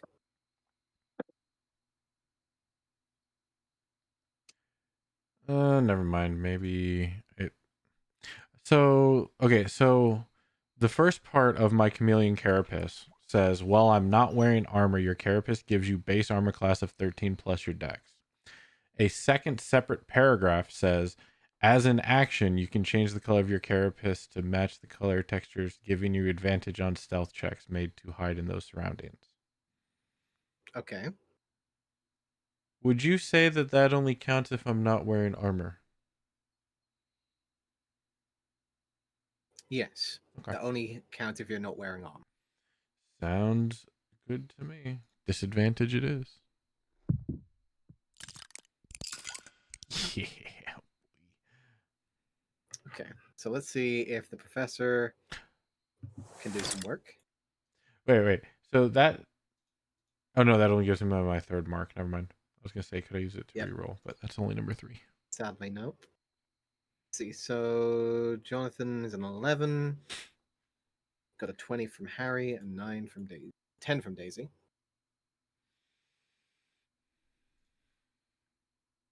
So an 11 plus 20 plus 10 plus 15. Nope, plus 16. Plus that one. Oh, hold on. Plus 29. You don't count my nat 1 as a Jazir, 2? sadly, no. It is a nat 1. Jazir gets a 16. Let's see, are we missing someone? Rovan and Dune. I Rovan and Dune. rolled. Oh, Dune rolled? You Okay. did? 14. Oh, yeah, he did. 14? 14. But it was not in the maths. And twas not in the math. Rovan. God, it's been a long time since I've seen your sheet. Let's see. Since you made him? One of these days, this armor is gonna make up for the disadvantage on stealth. You just watch. I mean, we're fighting necrotic shit, so it's definitely going to be coming in handy. When? When have we fought necrotic shit? Last fight? He's correct on that. Yeah. 13. He has a plus 10 and he rolled a 13. The only thing was you didn't get hit by the smites. That was Dick Exactly. and Jonathan. 130 total out of 9 people, It's a plus. It's above 14.6. average. which makes it a 14. Let's see. You guys with a group stealth of 14.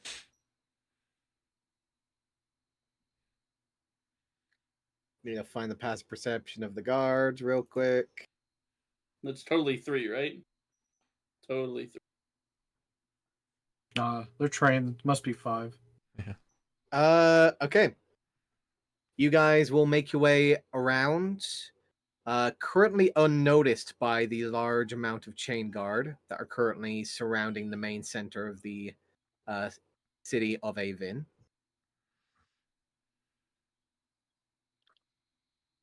You will make your way around unnoticed till eventually you'll come around the back of the Last Drop Tavern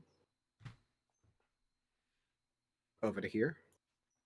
So I'll go ahead and move you guys over to here. You loved a few at the map. Yeet a few off the map. They were weak. Rovan's extremely large, and he's gonna hold the back in his disguise. You guys make your way to the back area of the orphanage, where you do see a single back door. It's currently closed. There are windows on the second floor that you can see are currently curtained and closed off as well. However, there are no windows around quote unquote first floor.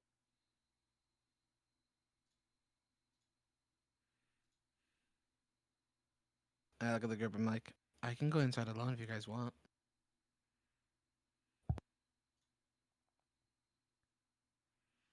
Well, Yeah, yeah. If when it's it comes not to first- stealth and subtlety, that's not my strong suit. I completely Well, agree. As long as one of you stays close to the back wall, so I can use the earring, I'll be fine.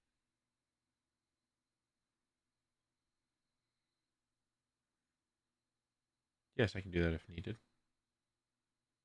Professor should do it though. You know, since he's one. That's also true. Anyway, wish me luck. And I turn the corner. Towards the front door of the orphanage. All right. You make your way around the alleyway until making your way to the front of the orphanage. A singular staircase rises up to a black oak door where you can see a singular sign where a few discarded coins can be seen in an open bag with unlucky pennies.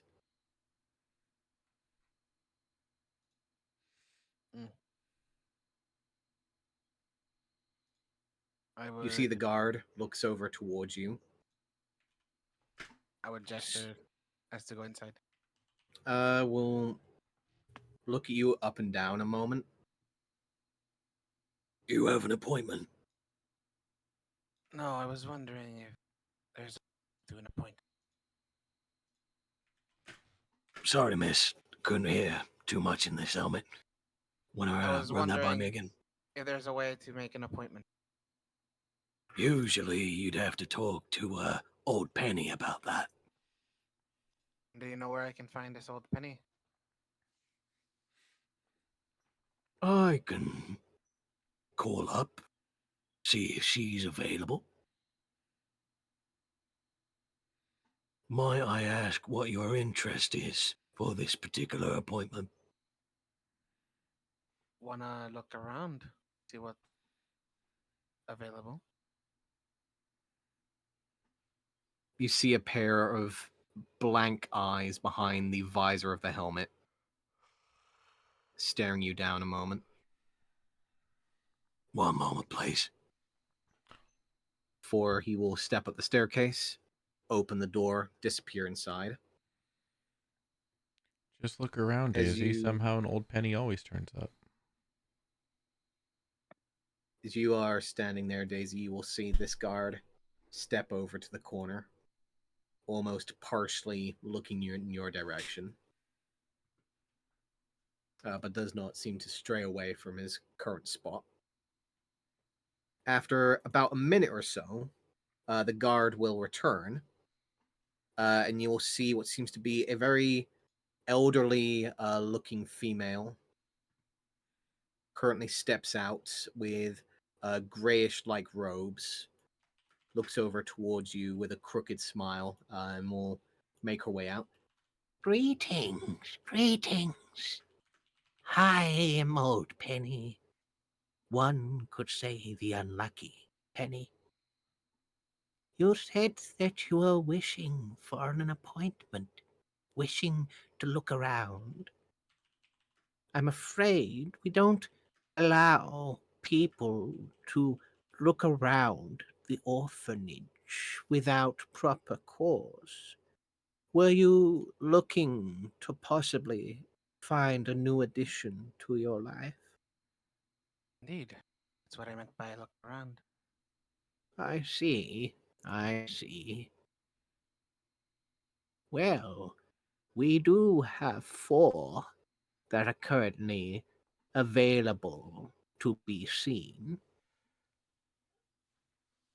If that is what you wish. Indeed. If you do not mind any personal belongings involving weaponry or anything that could be classified as such, please leave them at the front counter. We do not need such things here. She will indicate down to your staff and the number of possessions that are currently Yeah. So I'll on you leave. at this moment in time. I'll leave the 2 staffs, the where is it? The crossbow, the mace, and the shield. Place down all of your items before going through the metal detector. Boom, boom. Bring, meow. Just a clatter of multiple items being dropped to a single tray, piling up. The guard and the old Penny just eyes wide, staring like, "Who is this person?" You place the 2 staffs to the side, the mace, a few extra belongings. Old Penny looks over towards you as you are led inside what seems to be a reasonably small foyer. What seems to be a single staircase that leads up to the second floor, where you do see there are multiple doors that lead supposedly into personal quarters.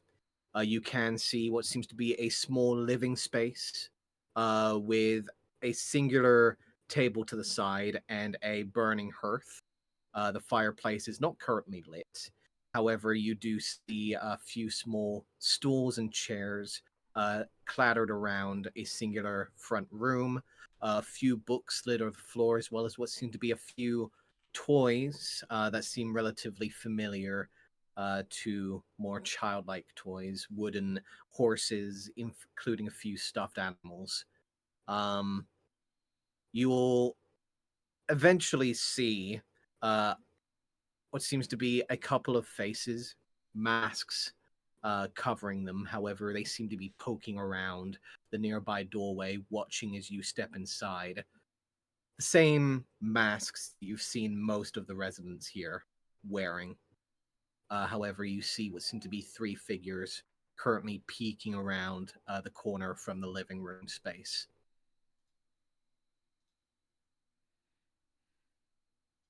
You said there were 4. I only see 3 curious. Yes. Sadly, one was a bit naughty. Sadly, was caught outside at night. They are currently upstairs in their room until their punishment is over. Rebellious much?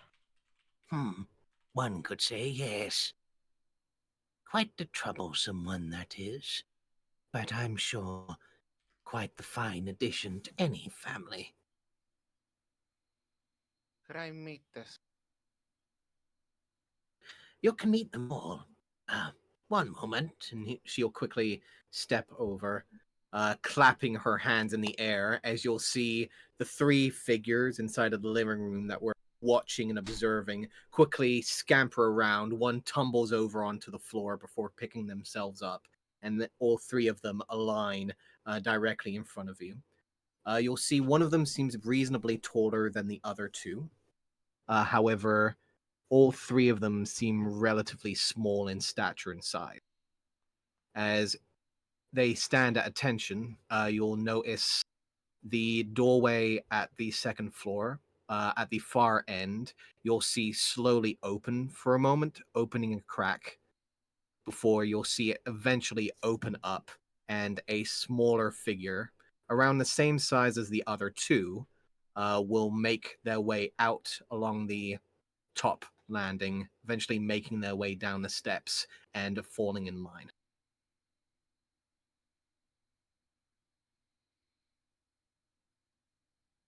Now,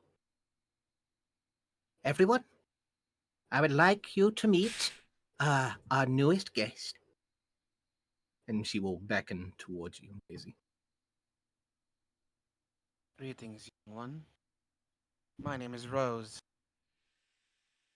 How would one of you like to become part of my garden? A few of them look around, the masked faces looking curiously, as one voice to the right of the three calls out, "Gardens? I like gardens. I was named after a flower."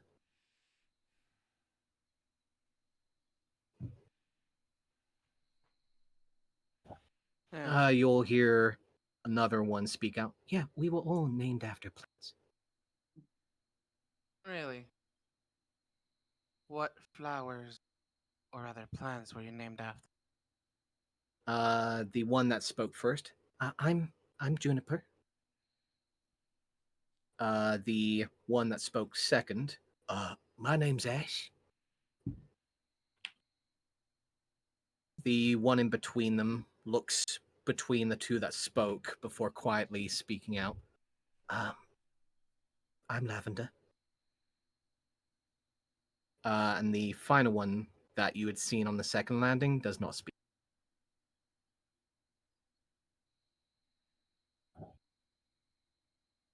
I get closer to the one that didn't speak. They seem to lean back as you get closer. The mask rises, displaying no facial features. However, they seem to look up, leaning back a moment, only a second later to lean in, almost in a standoffish like tone. Name, child. Once again, silence, staring back towards you. You'll see old Penny stepping forwards, and in the corner of your eye, you can see what seems to be a wooden piece of what seems to be like a slight cudgel that she seems to unravel from her sleeve, as you'll see the smaller figure look over in that direction, quickly look aside for a second before a voice calls out, "I'm Willow."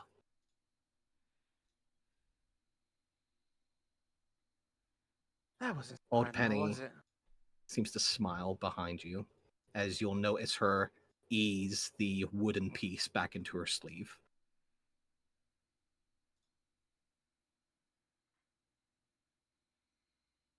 I like the backbone of this one. I'll take it. You'll see Old Penny look over towards you, give a slight tilt of her head. "That one? Are you sure?" Defiance, She's if molded, can be a great weapon. Oh, you're one of those. Remind me of another one of your ilk. You sound like her, anyways.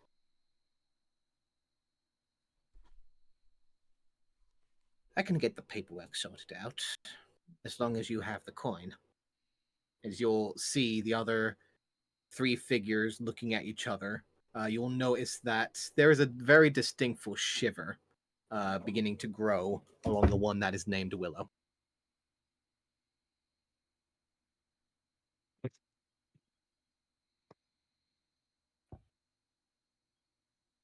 Right. How much money we talking about? Well, that depends. If you're wishing for her to be properly anointed and properly taken care of, you are wishing for her safety of insurance, I'm assuming. And if you're wanting the paperwork to be done in an express manner,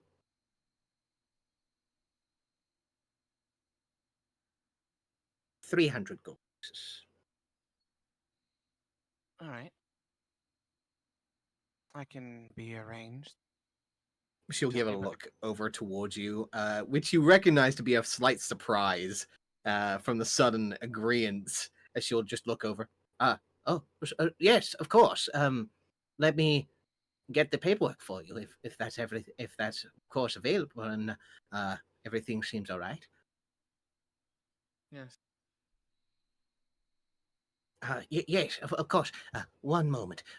You said your name was Rose. Rose. Rose Lavin. Rose Lavin. Yes. Roll me a deception check, please, Stacy. See, I heard Rose Lavender. I went, Yeah, I said make Rose it rough. Lavender. Wait, where's my deception? It'd be a damn good roll. 11. No. 11. Okay. Wait, can I use Joker for anything other? I don't think I can use a Joker for anything of these. You can use roll it one. to succeed. Is it? Let's see. Notes. Joker. Jack of all trades? Jack No, of that's all magic trades, item. magic item. Or- Ace in the hole would be next attack roll or saving throw, so no. You are alone. I don't have any magic items I can use for this. Nope. So let's see.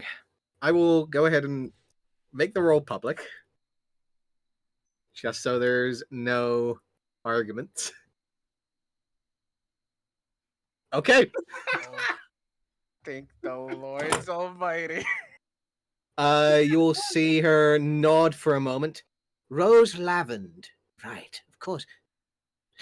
Strange. Flower names. Anyways, just give me a couple of minutes and by all means conversate with your new family addition.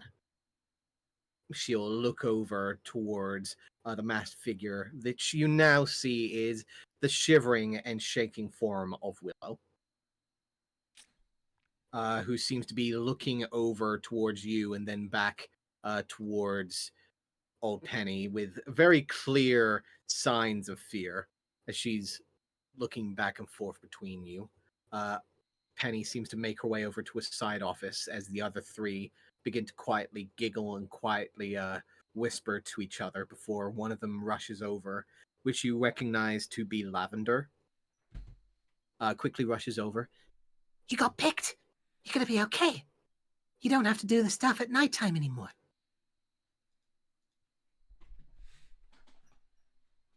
As you'll hear Willow just, Quiet. We're not supposed to talk about that. and you'll hear Lavender just quietly giggle out before rushing around the corner again. Willow looks back towards you, mask still covering their face. Doesn't seem to say another word.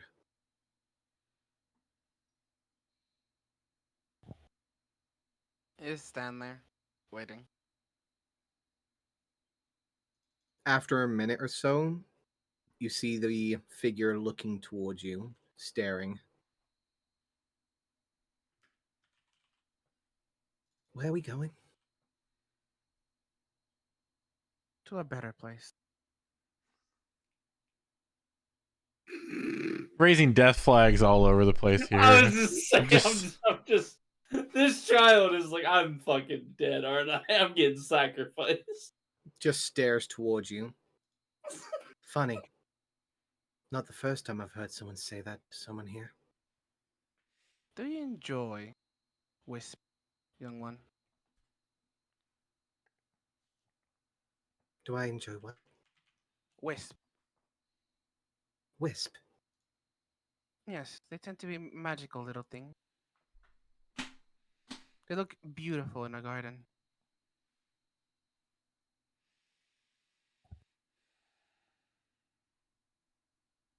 They are kind of fun. They light up the way. At least that's what I remember. Then you need not be afraid of the dark. The dark's dangerous. Can't see in it too much. They lit the way for me once.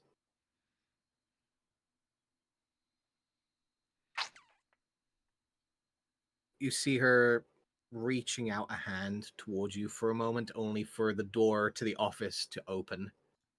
Her hand reaching back to her side, before eventually you'll see Old Penny make her way over.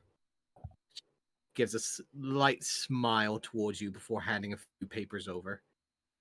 This should be most of the credentials. You'll just need to sign most of the papers at the bottom. Just make it quick, and the coin as well. I put the 300 and start signing as Rose Uh, Lavender. Okay. Signing away, you do sign a few pieces of parchment, which from a very close eye is just normal adoption papers.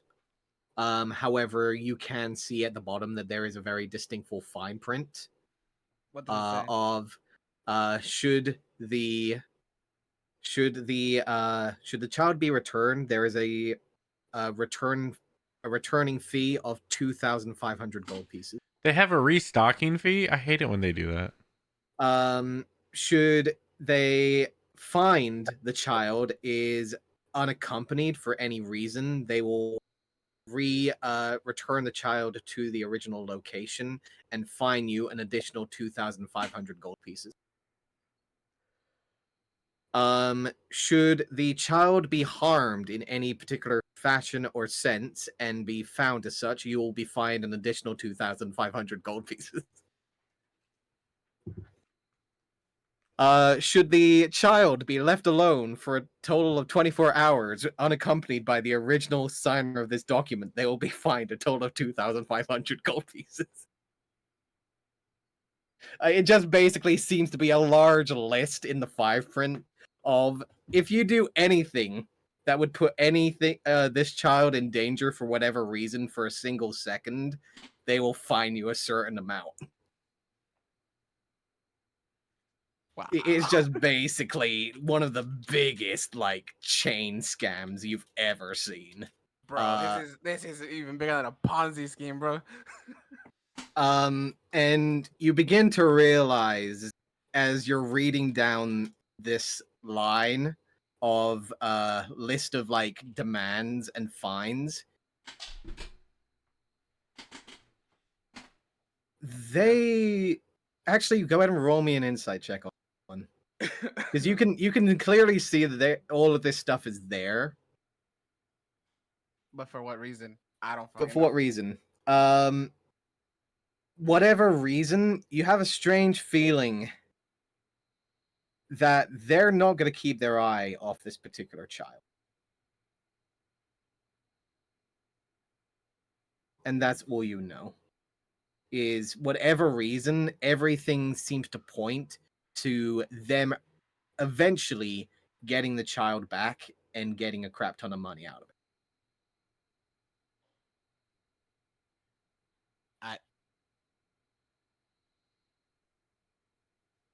However, you would have noticed this around the last page of you signing. Doesn't matter. Money well spent.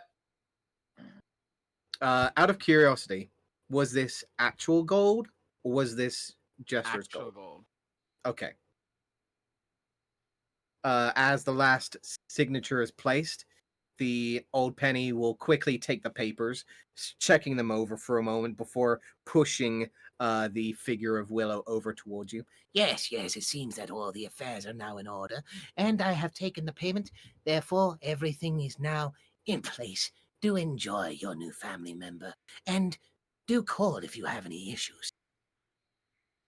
Will do. Madam. Good day. Good day. I grab Willow by the hand. Take the hand, who seems less resistant than she was before, as she does take your hand and you make your way down the steps. The guard is there, looks over towards you, gives a slight nod over towards Willow. Good luck, lass. Good luck out there. Have a good life. As you'll see Willow give a slight wave towards the guard, who waves back. She will follow after you. This way, And I child. will go ahead and put this one here for the time being. And mark it as such. Is this guard still there in the corner? No. The moment that the guard returns, he returns to his post here. Okay, No longer turning in your direction. perfect. I turn the corner with Willow.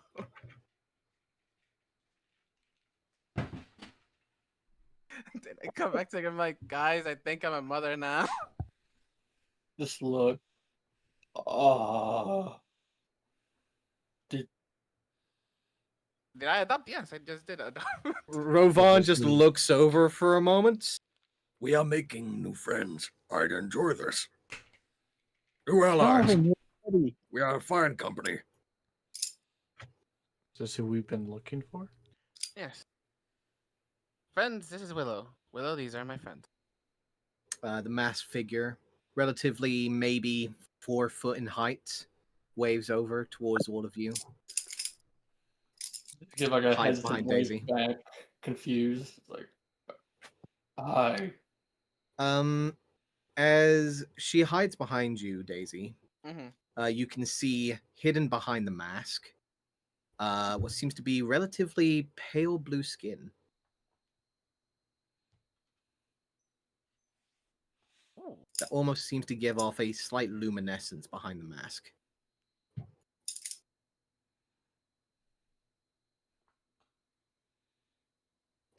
All right, I think we should head into our accommodations, man. Yeah. That way we can talk with Willow.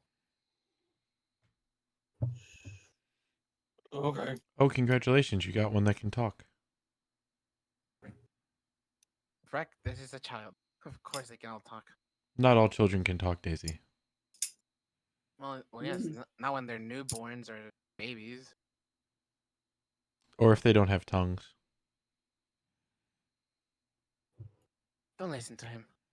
He's just. Technically, this is telepathic. So It's she all isn't hearing telepathic. this. Oh right, I forget. Breck always talks telepathically. Yeah, no, I would just look at Breck. I'm like, all right, come this way, honey. As I lead her to the inn. She will follow along. Hold up your hand.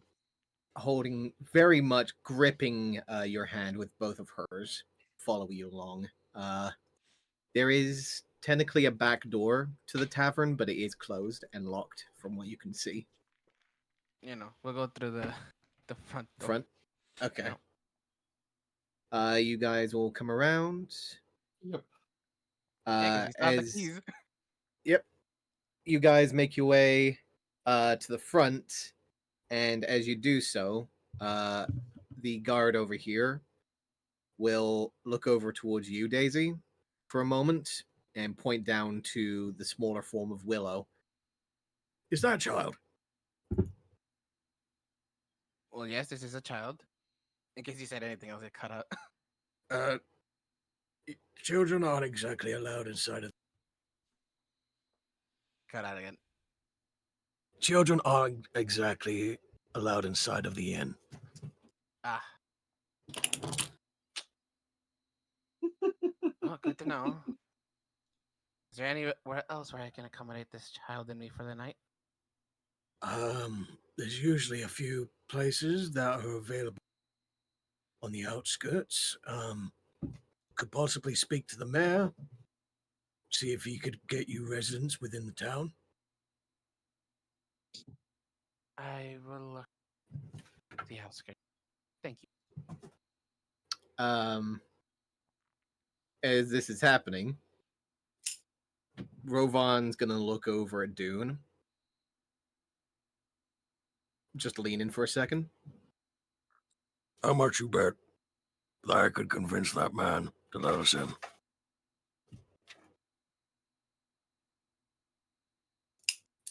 20 gold. Only 20? Well, I'm kind of broke, so. Oh, okay, sure, whatever.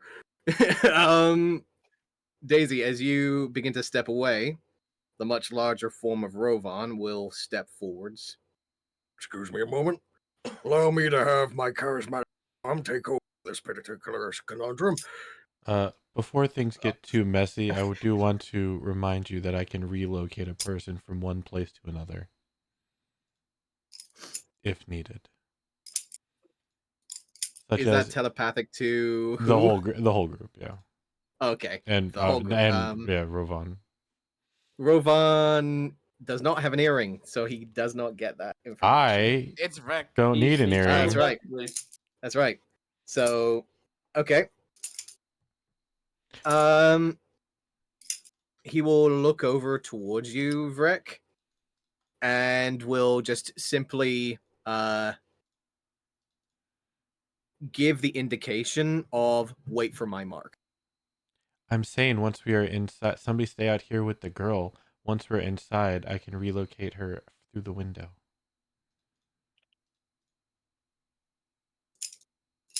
Rovan will stop his approach. I'm looking to Daisy, waiting for an answer because it's her kid. That works. So I'll stay over. wonderful, and we'll. Rovan will lower his shoulder, slight sigh, and will return to the back of the group. I'll nudge Rovan. I believe you owe Dune 20 gold. Hey now, you were the one that stopped me. You did there not was interference, You did not convince him. but I never got the chance. Dune, I believe he owes you 20 gold, and I'll make my way inside. I give a smile and a nod. Rook will narrow his eyes for a second, reach into his pouch, place 20 gold into Dude's hand, grumble a few words under his breath before starting to make his way into the tavern. And yeah, once I get up there, I'll use my teleport pad, my relocation pad, through the window to get her up here to one of our rooms.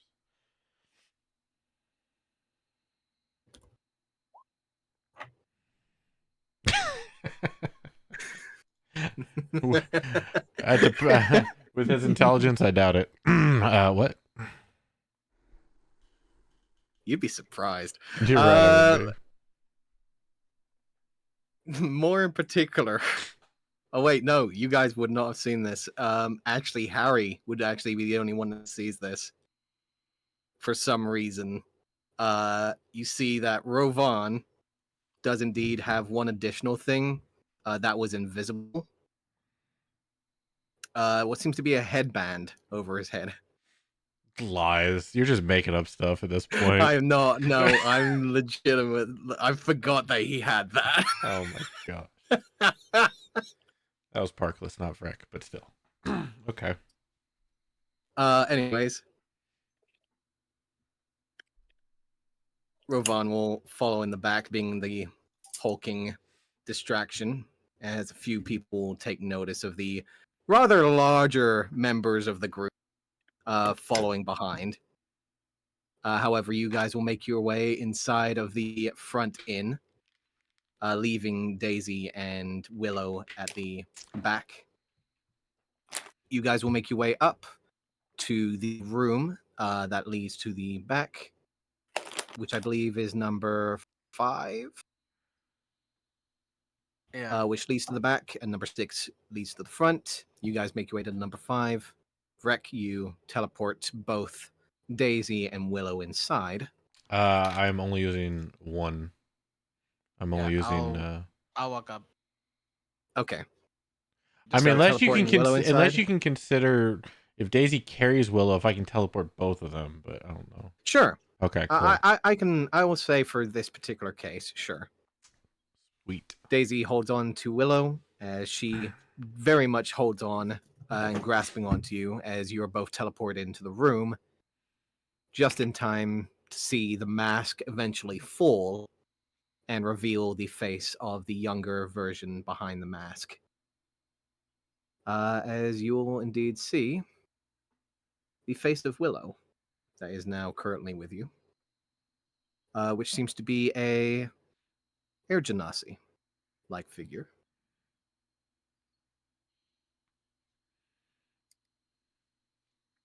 Relatively, maybe in her preteens, you're guessing maybe 8, maybe 9 years old in human terms. However, she'll look around at all of you, give a slight look of worry and curiosity. I take off my mask. I'm still looking like a dwarf. Don't worry.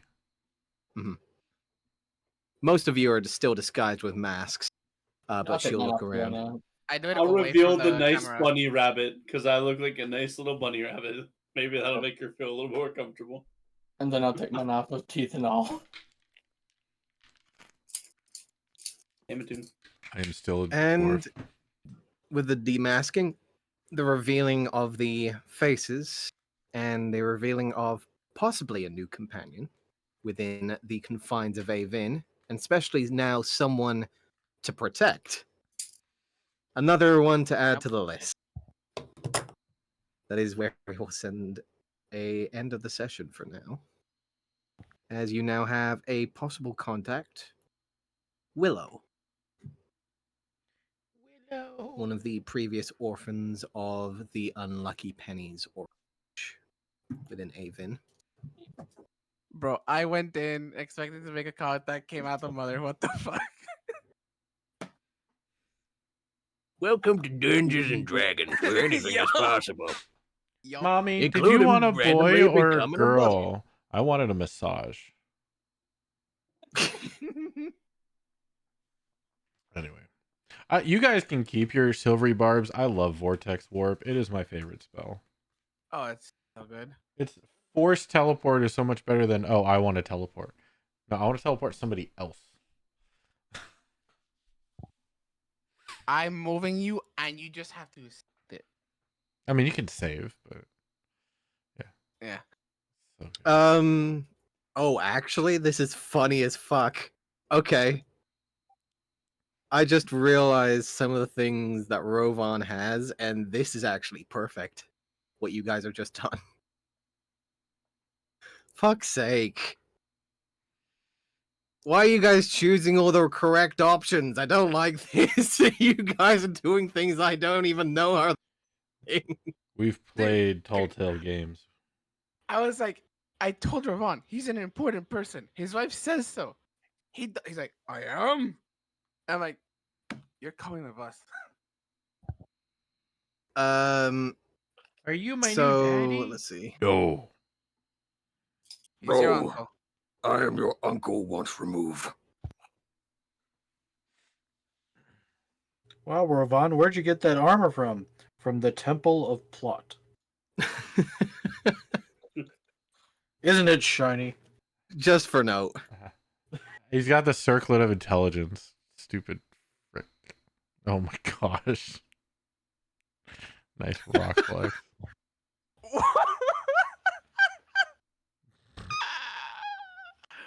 Yeah, I totally figured he was the freaking. Yes, he is a What? zealot Armstrong. barbarian. Yeah, I was like, I was about to say, oh, we've met one of you before, and I'm like, no, that was above board. I can't say that. Mhm. And yes, he is the level that you think he is. Yeah. Oh fuck yeah, dude. So now we have an Arc Wizard, a Zed Barbarian. Shit, we just missed Tullius, and then we have the whole crew together. You need to talk to Willow to see what her deal is. Oh yeah. But for notes, after discussing little bits of information, Rovan will essentially tell you what his arsenal is. He is essentially a tank on legs.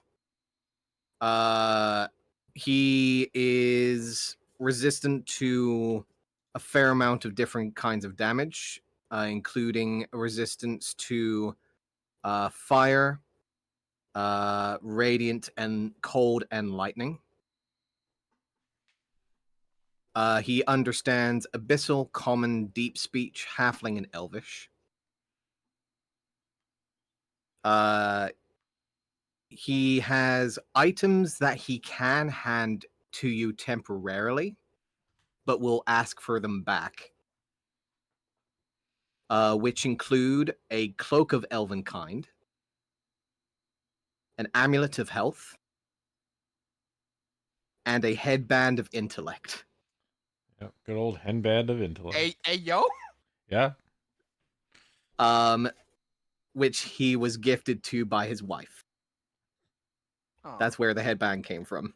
Wait a minute. I said, oh, and then I'm like, wait a minute. Why find a smart husband when you can make dumb husbands smart? I was gonna say you're so cute. Right? Too bad you're dumb. Wait a second. I can fix him. I can fix him. Yes. Literally, I can fix him. Literally. He has a particular disliking for spellcasters. Understandable. And usually can do a number of things before they can get a spell off. Fuck yeah. And also he is practiced in mounted combat. You know, I've always wanted to make a character with that feat. Not the mounted combat, but the one before it. But man, is it hard. He also says that he is carrying a number of weapons, including one of which is a artifact that he cannot tell you the details of. However, all he says is they are part of the gauntlets. The Infinity Stones. He doesn't know what those are, but it seems to be the original source of power of the gauntlets themselves, which seems to be also something that channels his radiant innate energy.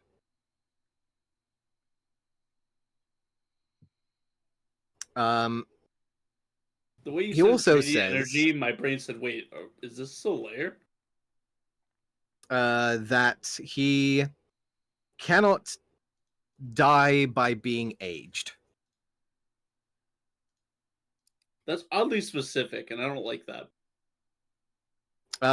To be specific, Wizards are good at aging you, so that makes sense. If they want to. There was this one clock he really didn't like. Yeah. He's been around so long is that he got prevented to be killed by haste. But now that's obsolete.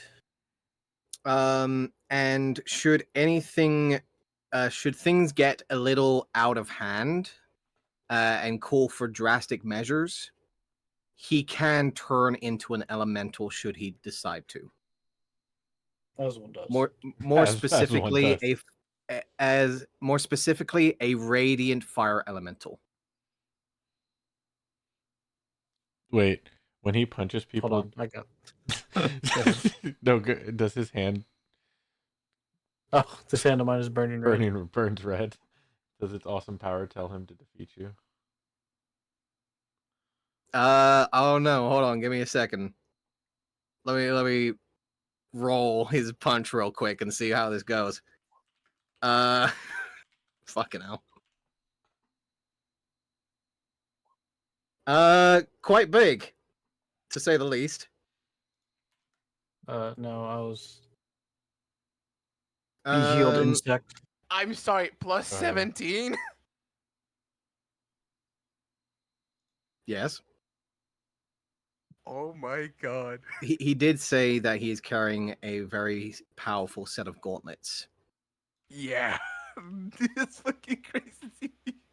He would also say that the gauntlets do also help him gain extra strength.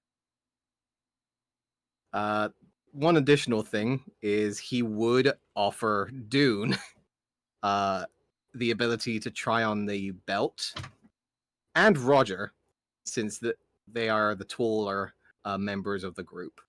Jonathan. Jonathan. Jonathan. Again, campaign's over. Get over it. Yes, sorry. In his defense, he's been saying Roger a lot as. I have been saying a lot as of Roger Professor. today. Talking about Professor's dad. Right. I did bring up the clock. My bad. Jonathan and Dune are the taller ones, and he would offer both of you the ability to try out the belt that he is carrying. However, seems quite adamant in keeping it around. I'm kind of attached to my cloak, so I think I'm okay.